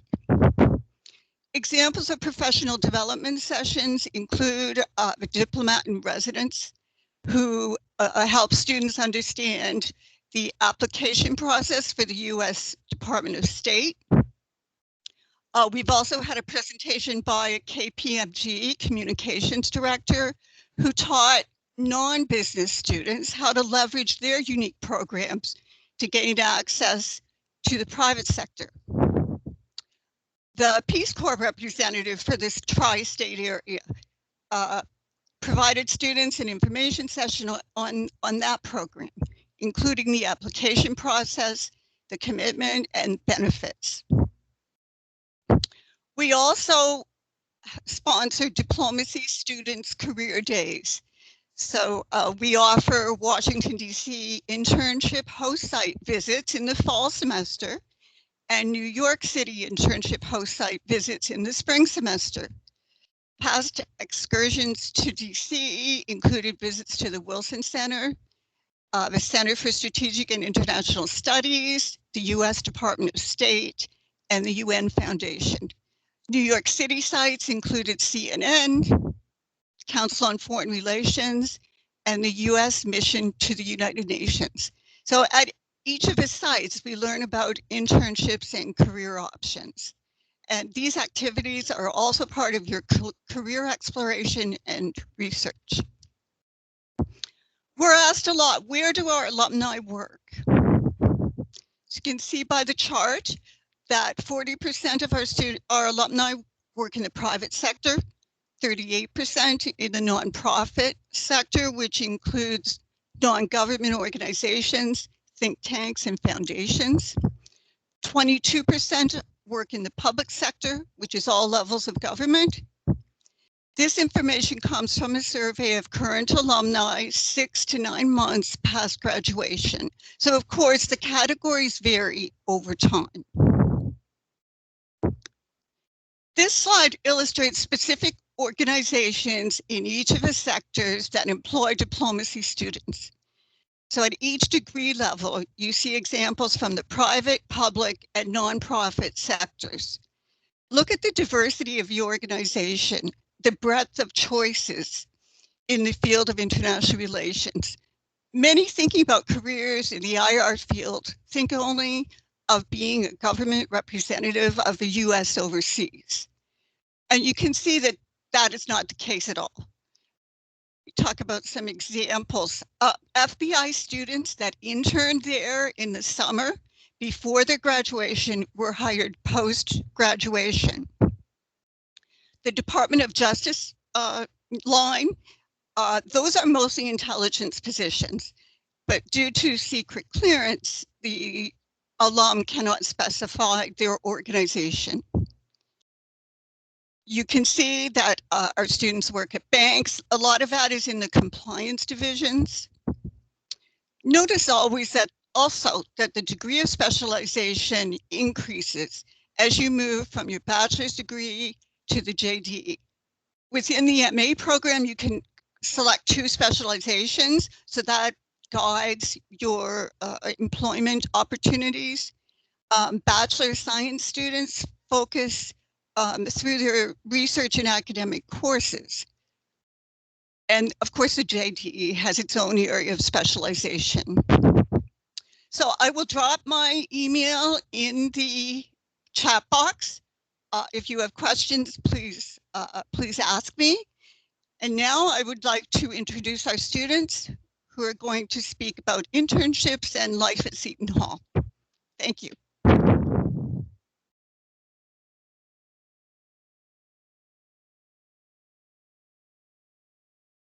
Chair, would you like to start us off? Yeah, I can start us off. Good morning or good afternoon to everybody. My name is Jarrett Dang, and I'm a Diplomacy and International Relations student at Seton Hall. I'm currently double majoring with Economics and Diplomacy and a minor in French. And currently at Seton Hall, I serve as the editor-in-chief of the Diplomatic Envoy newspaper, as well as the executive producer of the Global Current podcast, which is an international affairs podcast sponsored by the School of Diplomacy. I'm currently from Diamond Bar, California, which is a small suburb outside of LA, but currently I'm actually on campus taking classes with my diplomacy professors and some of my other classes like French and other literature classes.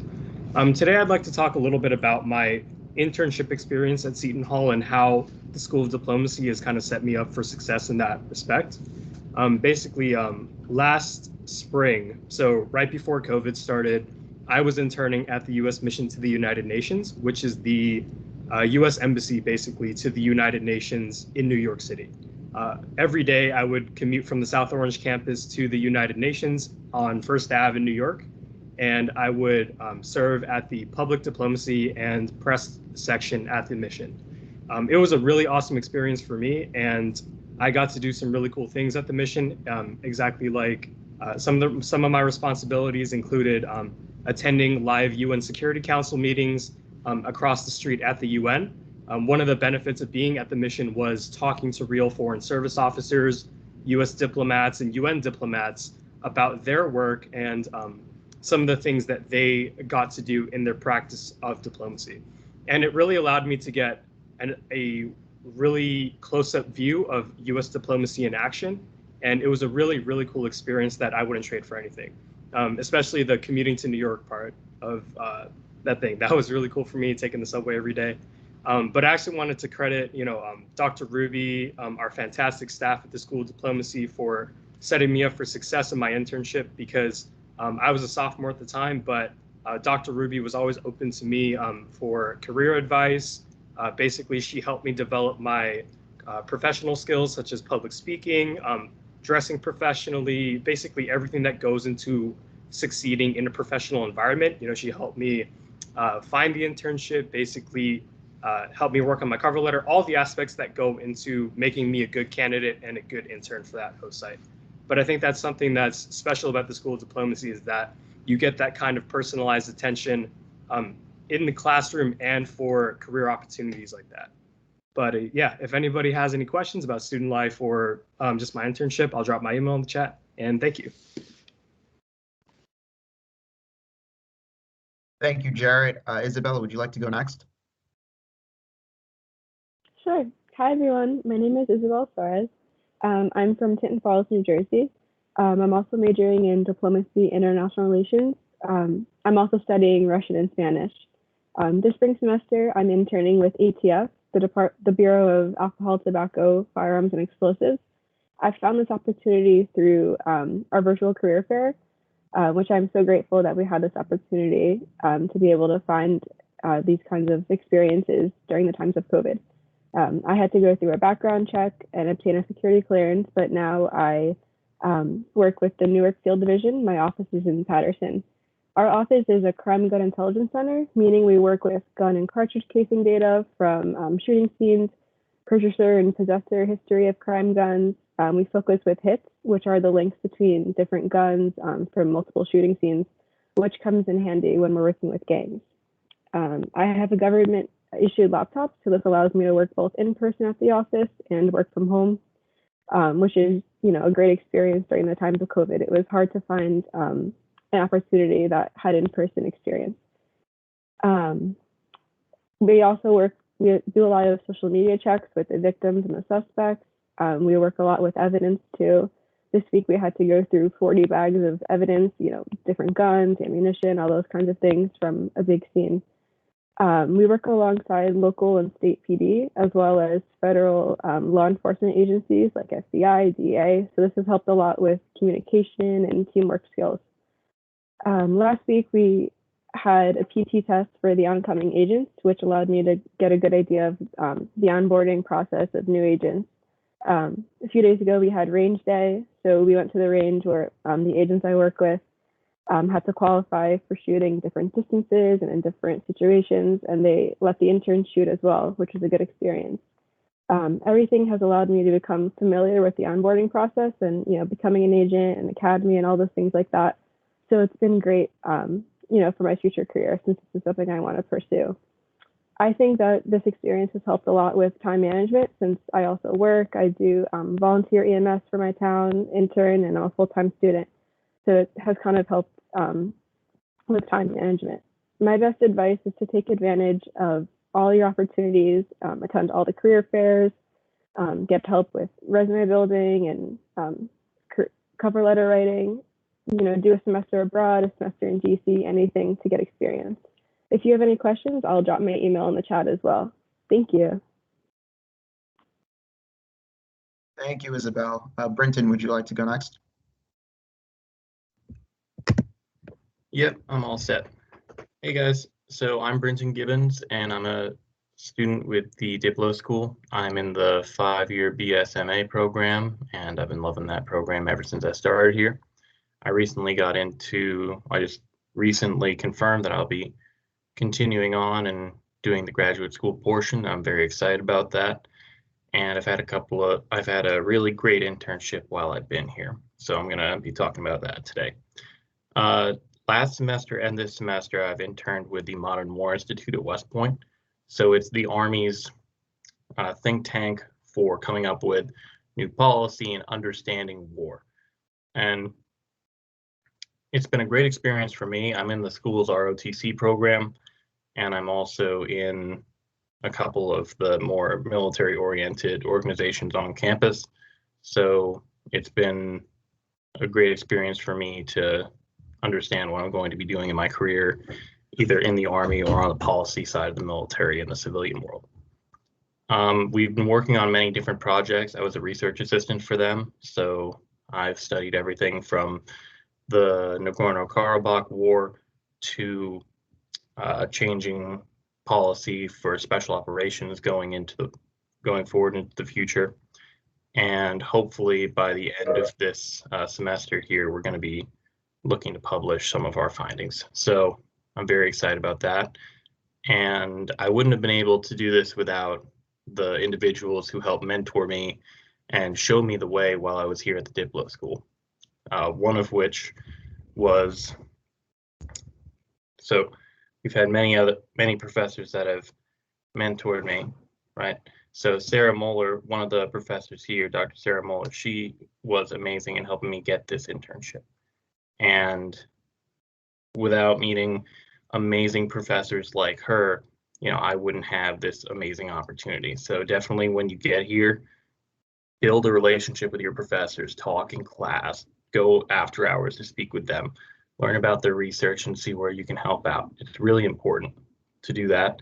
And then after you build that relationship, maintain that after you leave the school. Keep talking to them afterwards. And you'll probably cross paths again. So that's all I've got.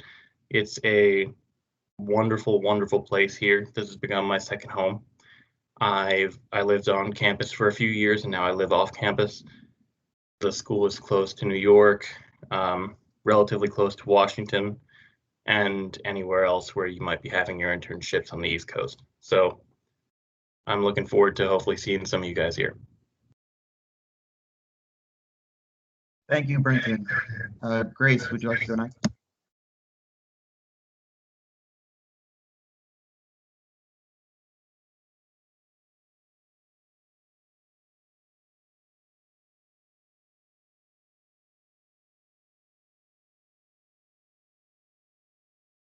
Grace?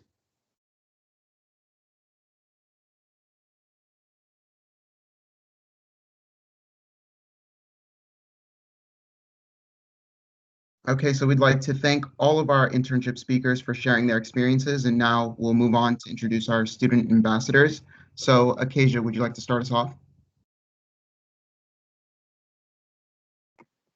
Hi everyone, nice to see you all and speak today, but my name is Acacia Palmer and I'm currently a junior in the regular 4-year BA program here in the School of Diplomacy, And as mentioned before, you know, a lot of students have minors. So I actually minor in economics and Spanish. And today I just kind of want to talk to you about like my experience as a diplomacy student, some of the things I'm involved in, and, you know, some of the things that I will get into this summer and next year. So I want to start by talking about the Women in Diplomacy program. And that program has really allowed me to meet a lot of other women in the school of diplomacy, network with them. There's a mentorship program within that. And we were actually able to go to New York City my freshman year. And we went to New York City and we met with the Human Rights Foundation. We met with the National Bar Association and some other influential organizations there. I'm actually from New York City, so I'm from the Bronx. But it was good to go there and just, you know, network with people one-on and just talk to them and learn more about their experiences as they studied, you know, in a similar field to ours. And a lot of the people that work there are actually alumni of Seton Hall University. So it was just good to meet with them and learn about their experiences as well. And something that really drove me to this program was my passion for human rights. And since I am from New York City, the school was not too far from home, but still far enough where I can have that sense of independence and, you know, make my own, you know, name for myself in this school. So it was a really great opportunity to come to this school where I am a resident assistant on campus as well. So I do dorm, and I hope to see some of you next year, hopefully. But it's just been a wonderful experience so far. And, you know, as a person of color, as a woman of color, you know, in this field, there are not many people that look like me, but it was important for me to still come to this school and work with other people. And something that, you know, pushed me to start along with some other graduate students and alumni of the university is the Black Diplomacy Student Organization, which is a newly founded organization on campus. And I currently serve as the president of this organization. But we just want to create a sense of environment for the Black students on campus to network, you know, get to know each other better and have a safe space. And the deans of the School of Diplomacy have been very, very supportive and helpful in the start of the organization and the current, you know, operations of it. And one of our professors, Dr. Miller, is actually the advisor of the organization. And it's just been a great experience to have the support from the school to create something like this, because it really shows how much they care for their students and, you know, strive to build a relationship with us. And Dr. Ruby has definitely helped me a lot in terms of internship opportunities during my, I think it was, yeah, during my freshman year as well, the summer right after freshman year, summer of 2019, I was able to intern for the New York City mayor's office. And that was all because of Dr. Ruby. She helped me even during spring break. We were working on my cover letter and resume, and that's not something you would really expect from faculty at this school, but it just shows how dedicated they are to, you know, supporting and helping their students. And I know like Dean San Gemino has helped me get a fellowship that I have this summer with the Public Policy and International Affairs program. And I will actually be studying at Princeton University for 6 weeks this summer, just because, again, of the support that you receive from the School of Diplomacy. They're always emailing us about internship opportunities, about, you know, opportunities for fellowships, about so many things that without them you really would just miss. And it's like all the resources that you need are literally at your fingertips with the School of Diplomacy. They really just help and push each and every one of their students to be the best version of themselves and just succeed in any area that they wish. And, you know, just because you're studying diplomacy doesn't mean that you can't study something else. Like they said before, a lot of students double major and have different interests in areas that they want to work in ultimately. But studying in this field has really, you know, taught myself, and I know many of the other students, a lot about, you know, your passions, your interests, your drives, like anything that kind of just gets you going, gets that fire in you when it comes to public policy and diplomacy. And, you know, my freshman year, I was also an ambassador for the School of Diplomacy. And it just really allowed me to connect more with incoming students and share my experiences with them. And honestly, like, it's been a rewarding experience studying in this school because, like I said before, just the support that you receive, it's like constant, you know, pouring in to their students, you know, which like myself. And you just feel like, you know, even if you feel a little bit shaky about what you're studying, or sometimes you might feel like, oh, maybe this is not the right field for me, or, oh, I don't belong. There's always that support that you receive. That's just that reassurance that this is the right field for you. Like, this is something that you should be studying. And it's just so super rewarding to be able to have that type of relationship with your professors and the deans of the college and the other faculty here, because not a lot of students get to share in that experience. And I think I saw a question in the chat about like our passion and why we're studying in this field. But as mentioned before, like I really love human rights, and I just want to continue to give back to any communities that are out there and just work on the human rights issues within these different communities. And a subcategory of human rights that I really, really love to learn about and focus on is civil rights.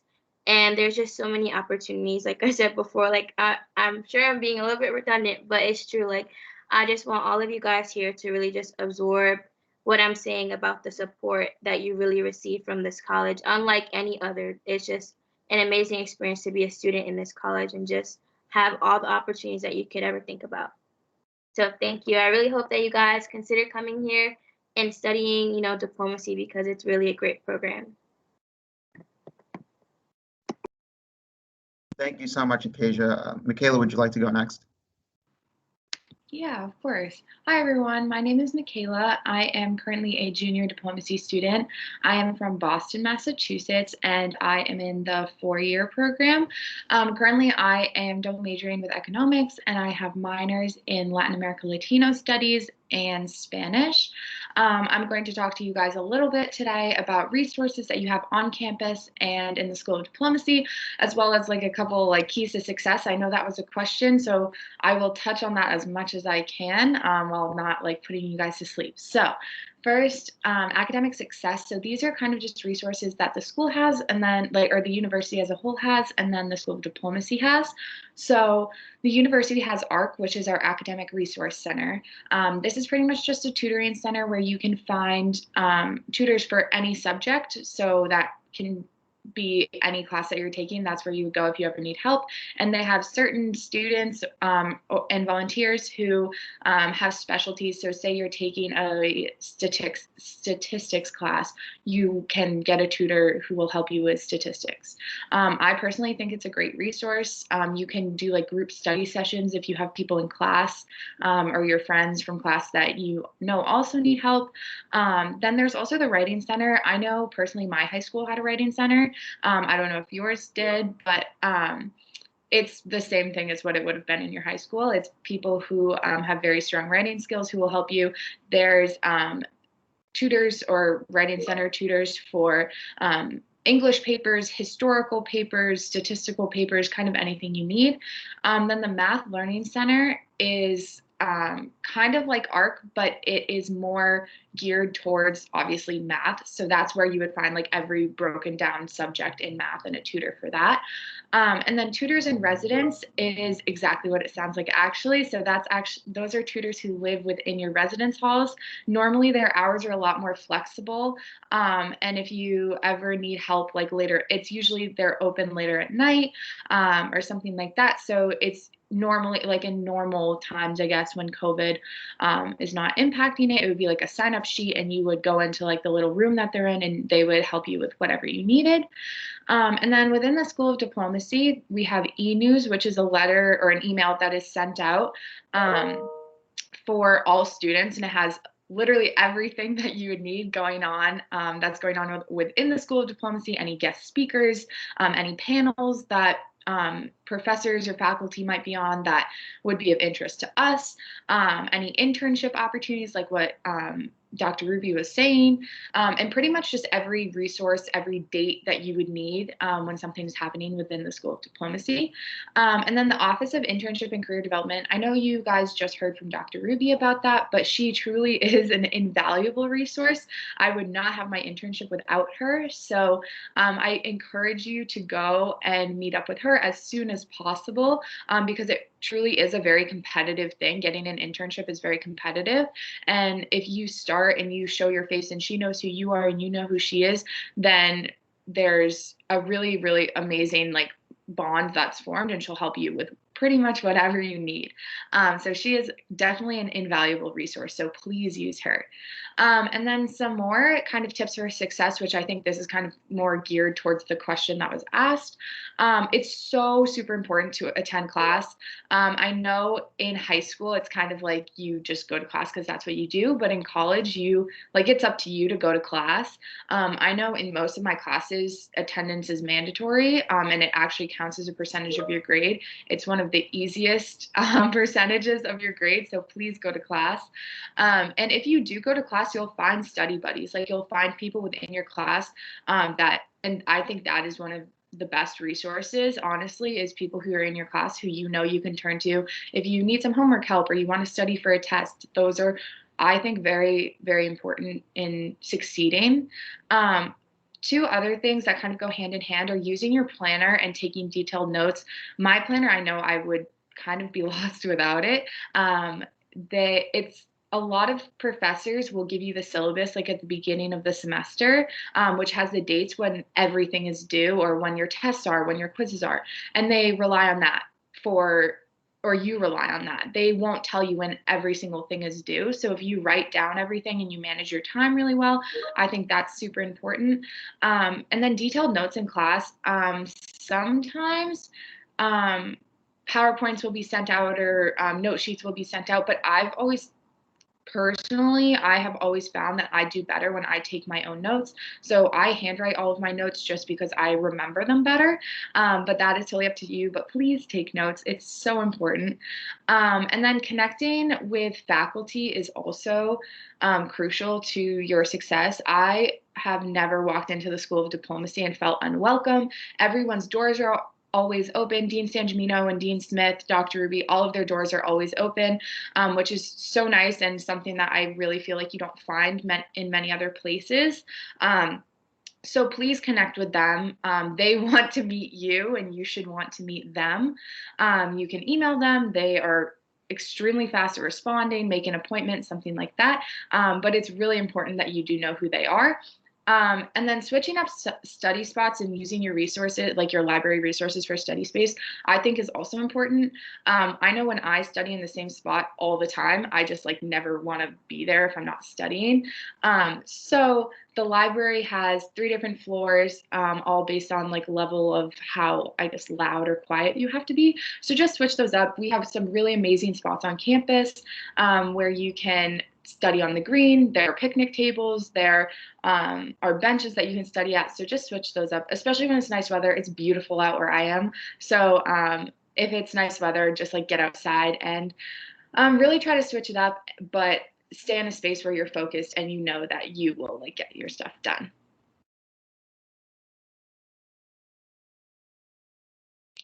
Okay, and then keys to academic success. So that's building off of kind of what I was just talking about. So first is be smart and strategic. So if you guys decide to come to the School of Diplomacy or Seton Hall in general, you will be given a freshman advisor and you will also be given a diplomacy advisor. So please meet with those people. They will be your most invaluable resources your freshman year. So your academic advisor or your freshman advisor, I guess, will kind of focus more on the overarching, your 4 years or 5 years or 6 years, however many years you're spending on or you're planning on spending here. And then your diplomacy advisor will really help you with everything you want to accomplish within the School of Diplomacy. So they'll map out what classes are best for you. They'll help you try to add a double major or a couple minors or concentration. So please keep that in mind and meet with them if you can. I promise they all do want to meet you. And when it comes time to pick your classes, it's also very important that you know who they are and they know who you are, and so they can help you to the best of their ability.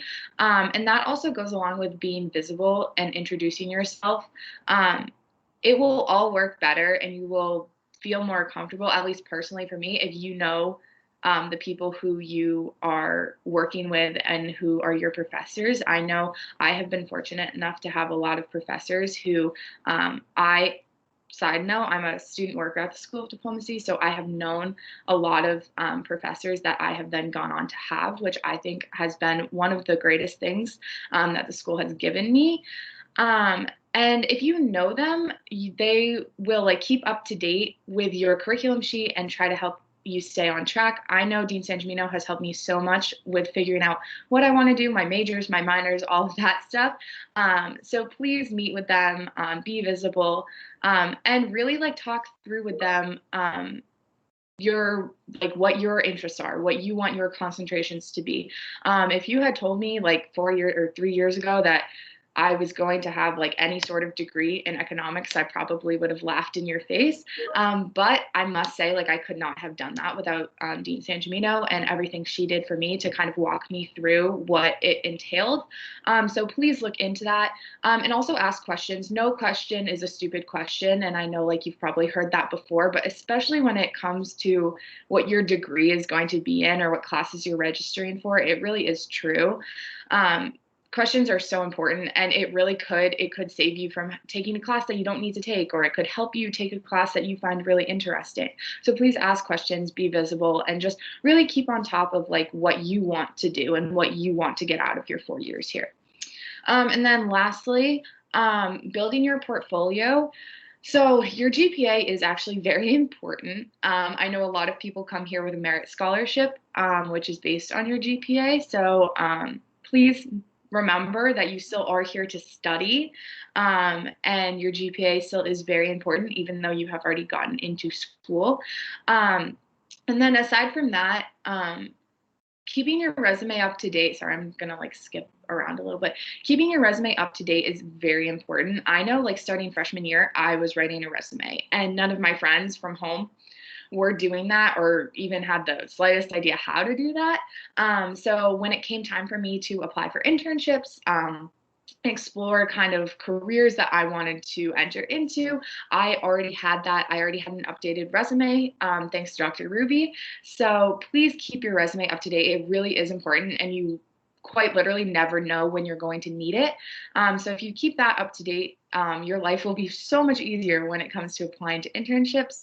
And then something that I have found to be one of the best things that Seton Hall has given me is the ability to join clubs and organizations, and also seek volunteer opportunities. So I am a member of many different clubs and organizations on campus, which has really helped me, diplomacy and not. So that has really helped me meet a really diverse and wide range of people. And I know that it has given me leadership positions that have helped me learn how to adapt and learn how to be patient and work with a really wide range of people. And I think that is an invaluable skill in if you're going into diplomacy. So please get out there, join some clubs, join some organizations. There's a whole involvement fair at the very beginning of the year where you can sign up for emails and you can sign up to go to club meetings. And it's a really welcoming environment. So please come, and I promise that you will have fun and you'll find something that really piques your interest. And then finally, just attending school and university events. When you do this, networking is so much more than just who you have like are connected with on LinkedIn or the professors that you have. Your network is everyone around you. It's your peers, it's your professors, it's the deans of the School of Diplomacy. It's pretty much everyone around you, and you don't know who can offer you what, pretty much. So the bigger your network, the more successful you will be in creating opportunities for yourself. So when you attend these school and university events, please just focus on having fun, meeting new people, and making sure that the people you're surrounding yourself with are helping you towards the goals that you want to achieve. So that is all from me. If you have any questions at all, I apologize if that was quite long-winded. If you have any questions at all for me, I will leave my email in the chat, and I would love to talk to anyone who wants to reach out, and enjoy the rest of your day. Thank you so much, Michaela. Jasmine, would you like to go next? Sure. Hi, everyone. My name is Jasmine De Leon. I'm a freshman in the School of Diplomacy, and I'm just going to give you a background on my freshman experience so far. I'm from Bridgewater, New Jersey. I'm pursuing a BS in diplomacy with a minor in Chinese, and I'm also in the honors program. Some activities I'm involved with on campus. I'm an associate producer for The Global Current, which is a foreign affairs podcast, and we facilitate discussions with students about developing news stories, which has been really fun for me, that big picture thinking. And I've learned a lot through this organization about analyzing international news stories, and I've also learned a lot from the upperclassmen in New York. Something that Dean Halpin mentioned earlier is the Buccino Leadership Institute, which I'm also involved with. Something I want to highlight is the Undergraduate Leaders Podcast. So this is an opportunity only Buccino leadership students can have. And something that I got to do last semester was interview a former foreign correspondent and editor for the New York Times, which was really cool for me because I'm interested in journalism. And that's also one of the reasons why I'm a writer for the Diplomatic Envoy. Some of my career goals, I don't know exactly what I want to do, but I know that I'm interested in China and international security, specifically the impact of social media and big tech on politics and foreign affairs. And as far as paths I'm considering more than others, I can see myself as a journalist or working as a foreign service officer. So the transition to college has overall been really great. I'm really lucky because I get to live on campus, which allows me to go to classes in person and also just have interactions and conversations with people that many students at Seton Hall and just around the country don't get to experience right now. But what has made it really great is that in such a short amount of time, I've learned a lot from my classes, from the organizations I'm involved with, and from the people. So I want to note, like, my first year experience, what's made it super great is the people in the School of Diplomacy. Something that one of the professors said earlier is that professors and faculty are invested in your success, and I absolutely agree with this. I've gotten a lot of support from the School of Diplomacy faculty who are always available and make time to help and answer any questions that I have, but also especially the students. Something that I've observed about the students and diplomacy students specifically in my grade and including upperclassmen is that, like, they're very bright and passionate about foreign affairs. And in my mind, like, these are the people who are going to be working in the field, and it's inspiring to me. Since I've gotten to college, it kind of makes, like, all the difficult weeks and, like, difficult tests worth it, and that, like, we're all just working toward something greater in our community. So thank you for listening, and I mean it when I say please feel free to reach out if you have any questions. I'll put my email in the chat. Thank you, Jasmine. Elena, would you like to go next? Yeah. So hi, everyone. My name is Elena Swasan. I'm a junior diplomacy and economics double major. My language study is in Arabic, and I'm from Hillsborough, New Jersey, right around Princeton. And Jasmine's from Bridgewater, which is the neighboring town, which is really funny. Sometimes it's a small world. So I'm kind of here to talk about, like, my experiences with the School of Diplomacy, and all of them have been positive. First, I guess I'll start talking about my internship in Dr. Ruby. Dr. Ruby sat down with me and helped me develop my cover letter for an hour, also met with me virtually during COVID because I was going through the application and interview process for my now internship with the United States State Department. In the Bureau of Near Eastern Affairs, I'm working on Middle Eastern assistance coordination, specifically in countries like Tunisia and Algeria. However, I'm also working with the Syria team now, so it's been a really interesting experience. To Jasmine's point about working with professors and everyone working for your success, everyone was very supportive in me getting this internship and then also helping me get a background check. And they were more than willing to be resources and references for that background check as well. So I just want to thank them all on the call now. And then my on-campus experiences, I am remote now, but when I was on campus and even now virtually, I've been involved in SHUNA, which is the Seton Hall United Nations Association. That is the Model UN competitive team here at Seton Hall. So my sophomore year, last year, I was able to serve as treasurer, and this year I'm now vice president. So last year, Dean Smith mentioned our crazy goal was to jump to the top 25 teams in the nation, and before we had never even been in the top 50.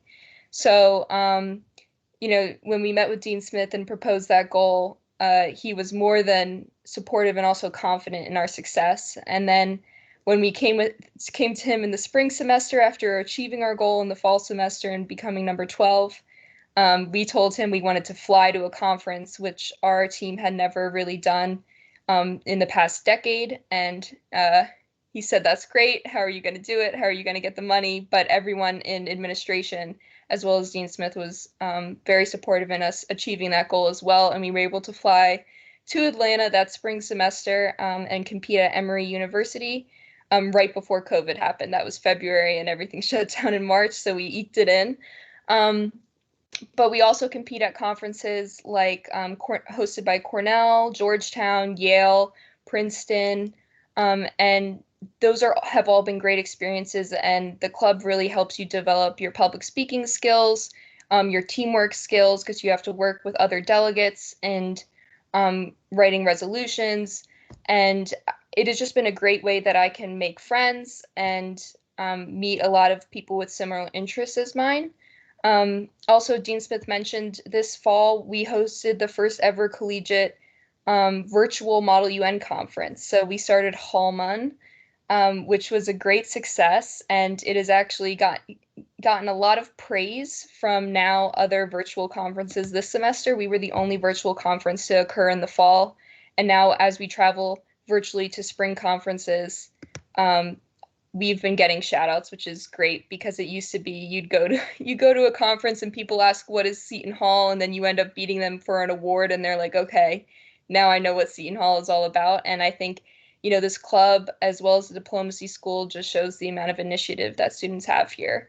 My other on-campus involvement, I'm also a chair for Schumann, which is the high school conference we host. So that gives me the other perspective of Model UN.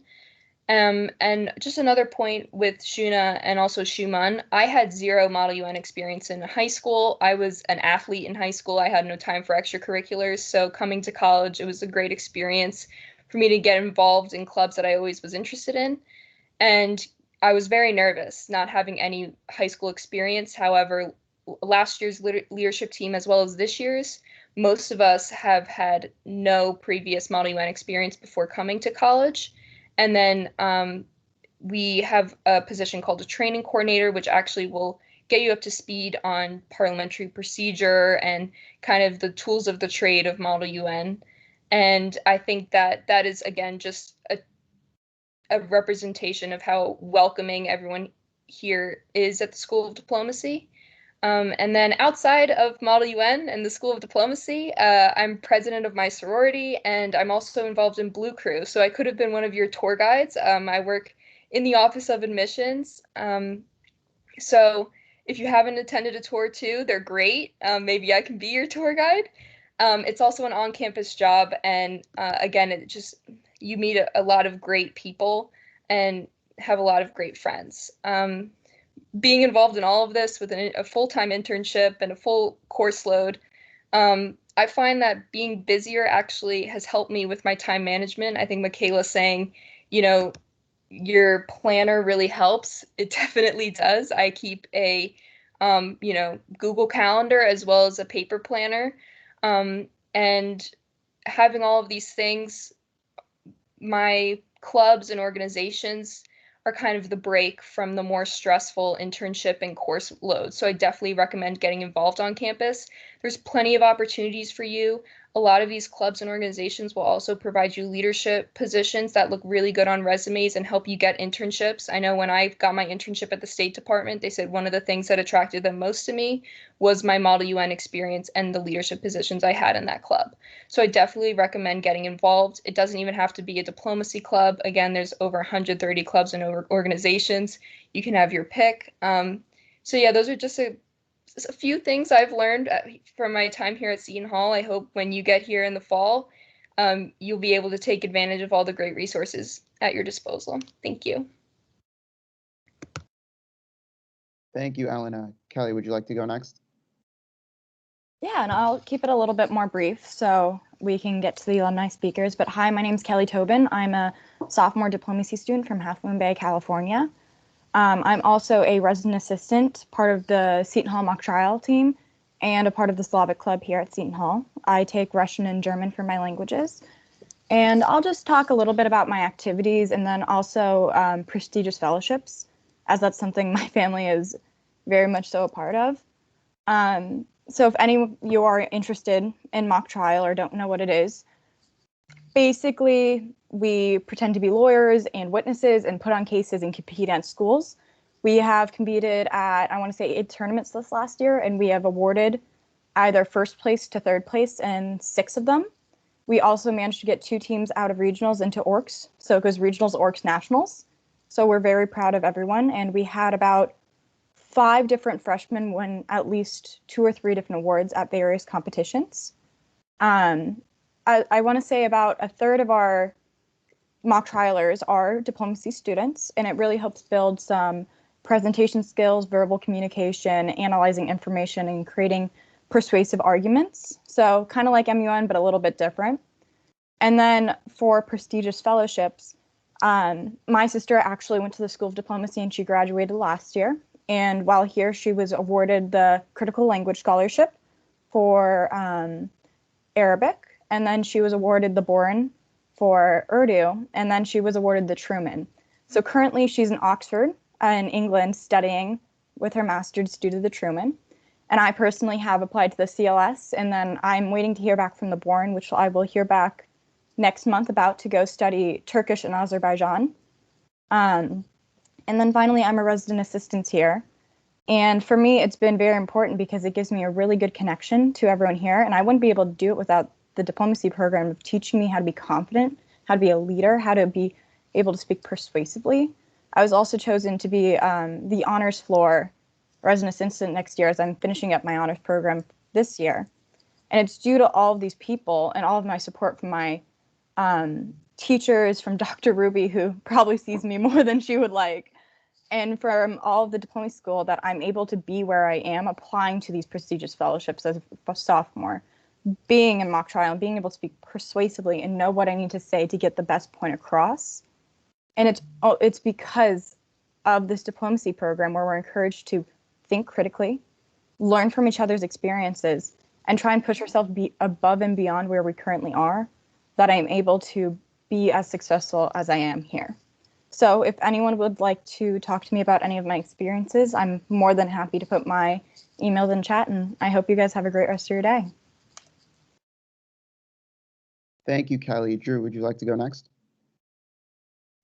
Yes, hi everyone. My name is Drew Starbuck, and I am a freshman student in the School of Diplomacy and International Relations, and I'm in the 5-year Advanced Bachelor's and Master's program, and I'm also pursuing a minor in Middle Eastern Studies.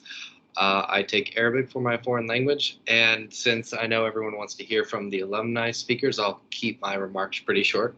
But I just wanted to simply state that in my experience, the School of Diplomacy and Seton Hall University at large will provide you plenty of opportunities to get involved in activities that will suit your interests, and you can be confident that you'll find your place here and that you will find a very solid support structure from which to build.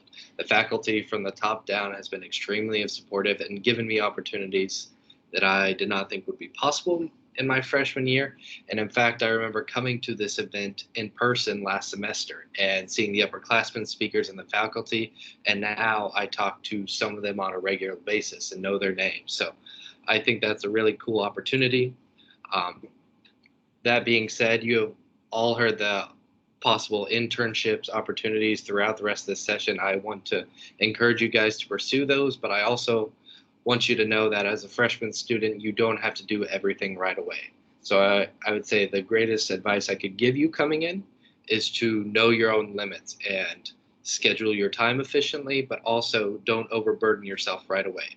There will be plenty of time for you to explore these opportunities later on, but you don't have to do everything right as soon as you get here. So that's the best advice I think I could give you. Otherwise, I say you have a very good support structure from the professors to the deans and lots of opportunities to get involved. And I hope to see some of you here next semester. If you have any questions, I'll probably drop my email in the chat, and I look forward to seeing all of you. Thank you. Thank you, Drew. Julia, would you like to go next? Absolutely. Hello, everyone. My name is Julia. I am a junior diplomacy and economics double major with a minor in graphic design and advertising. I am originally from Portland, Oregon, and I'm super excited to be here with you all. I've held many hats here at the School of Diplomacy. Most notably, I'm currently the Student Government Association president, which is wonderful and exciting. I've really been able to meet all the different administrators. I currently am the only student representative on the Board of Regents, which is the governing board of the university. So I get to represent all student, concerns and interests, and I was actually able to present this past week. And so I essentially get to represent to all Seton Hall administration, student body concerns, which is very wonderful. And I've really been able to have diplomacy school administrators and faculty help support me in my position and are always encouraging me to do my best. I've also held other positions, whether that was in Model UN with Elena, we served on the executive board together, and have been able to write for the diplomatic envoy. I've absolutely loved getting involved in all of the diplomacy schools, clubs, and organizations, and have really founded all of my interests within the school. Outside of school, I've held 2 internships here within the school, and I've worked on the philanthropy team in New York City at Synergos, working on humanitarian efforts. I also worked on a New Jersey political campaign, and up to date to today, I actually work permanently as a paralegal in corporate law. This past week, I was actually assigned to work on an ACLU New Jersey case. So I'm, physically going to ACLU. I'm working on a case, doing legal research, working on briefs, all of that, and really couldn't have made that possible without the School of Diplomacy, specifically Dr. Ruby, who was really able to, set me apart from other applicants and get me ready and excited about applying for the internships and current opportunities that I have, which has all been absolutely wonderful. I also really want to credit the students, and each and every one of the students here. All of us really work and encourage each other to be the best people for these positions. For example, every single job and internship that I've had, I've actually gotten from another current diplomacy student where they said, hey, Julie, I really think that you should apply for XYZ opportunity. I'm going to put in a good word.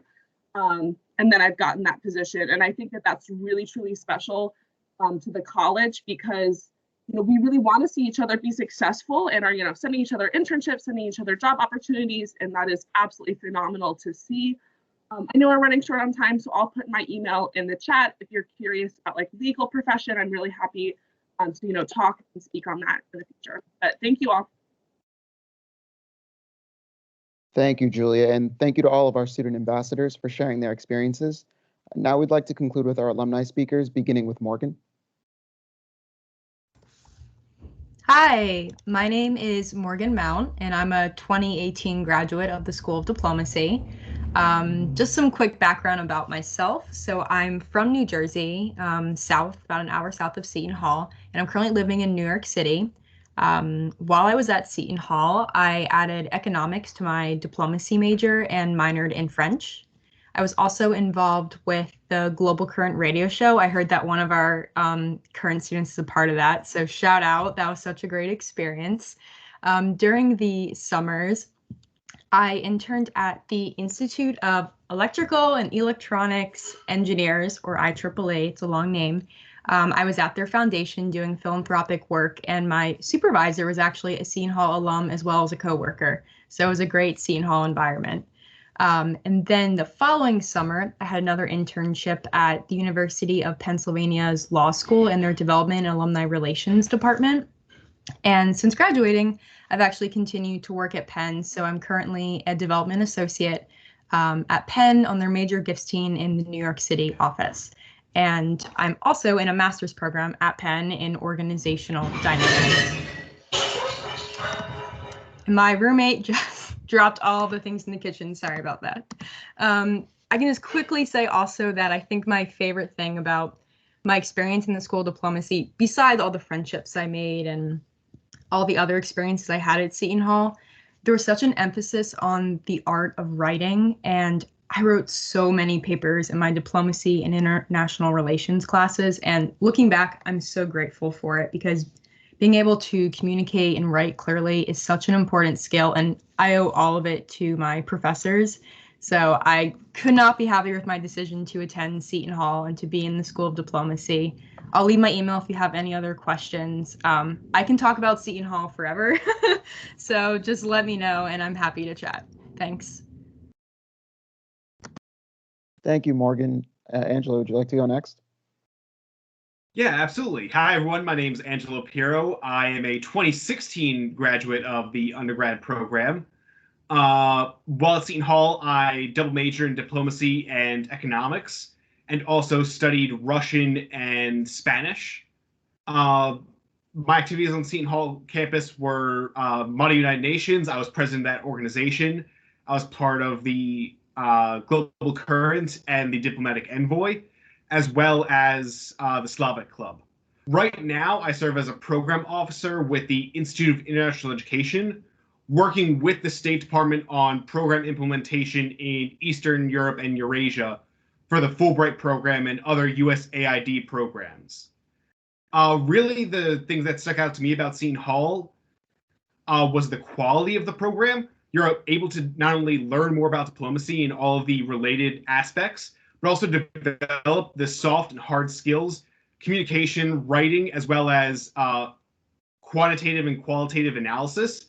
I came into the diplomacy program really wanting to avoid math, but graduating at the end of 4 years, I was doing my thesis on heavy statistical analysis because the program really built me up to have those skills that I could then bring out into the workplace to be able to do real analysis. Then you also have the advantage of the size of the program, where you're really able to connect not only with faculty, but with your fellow students. While I was at Seton Hall, I was able to intern at the Honduras mission to the United Nations. And after I left, I was able to pass that internship basically on to another student, who then passed on to another student, who passed on to another student. While here, I was able to connect with an alumni who actually helped me get my first job at the Institute of International Education. And you're also able to connect with the faculty on a level that really isn't available at other programs. While I was at Seton Hall, I connected with Dr. Martin Edwards, who really was a mentor to me while in school and out. And he helped me get a position as the UN representative for the Center for UN and Global Governance Studies at Seton Hall, which really allowed me to get an in-depth experience at the United Nations, researching and writing and being involved in all those meetings on the ground, which really, for someone who did Model United Nations, was a dream come true. So really, I think the program is an excellent start for anyone wanting to get a start in a career in international relations. And I'm happy to answer any questions. I'll drop my email like everyone else has too.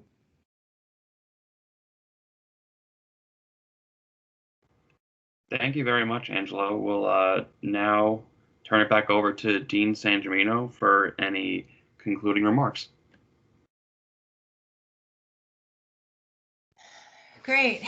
Thank you all. Thank you for joining us today, and our faculty as well, taking the time out on this Saturday, and the students and our alum. Hi, guys. It was so great to see you in person, or virtually, I should say, our alum. But feel free to reach out, those prospective students.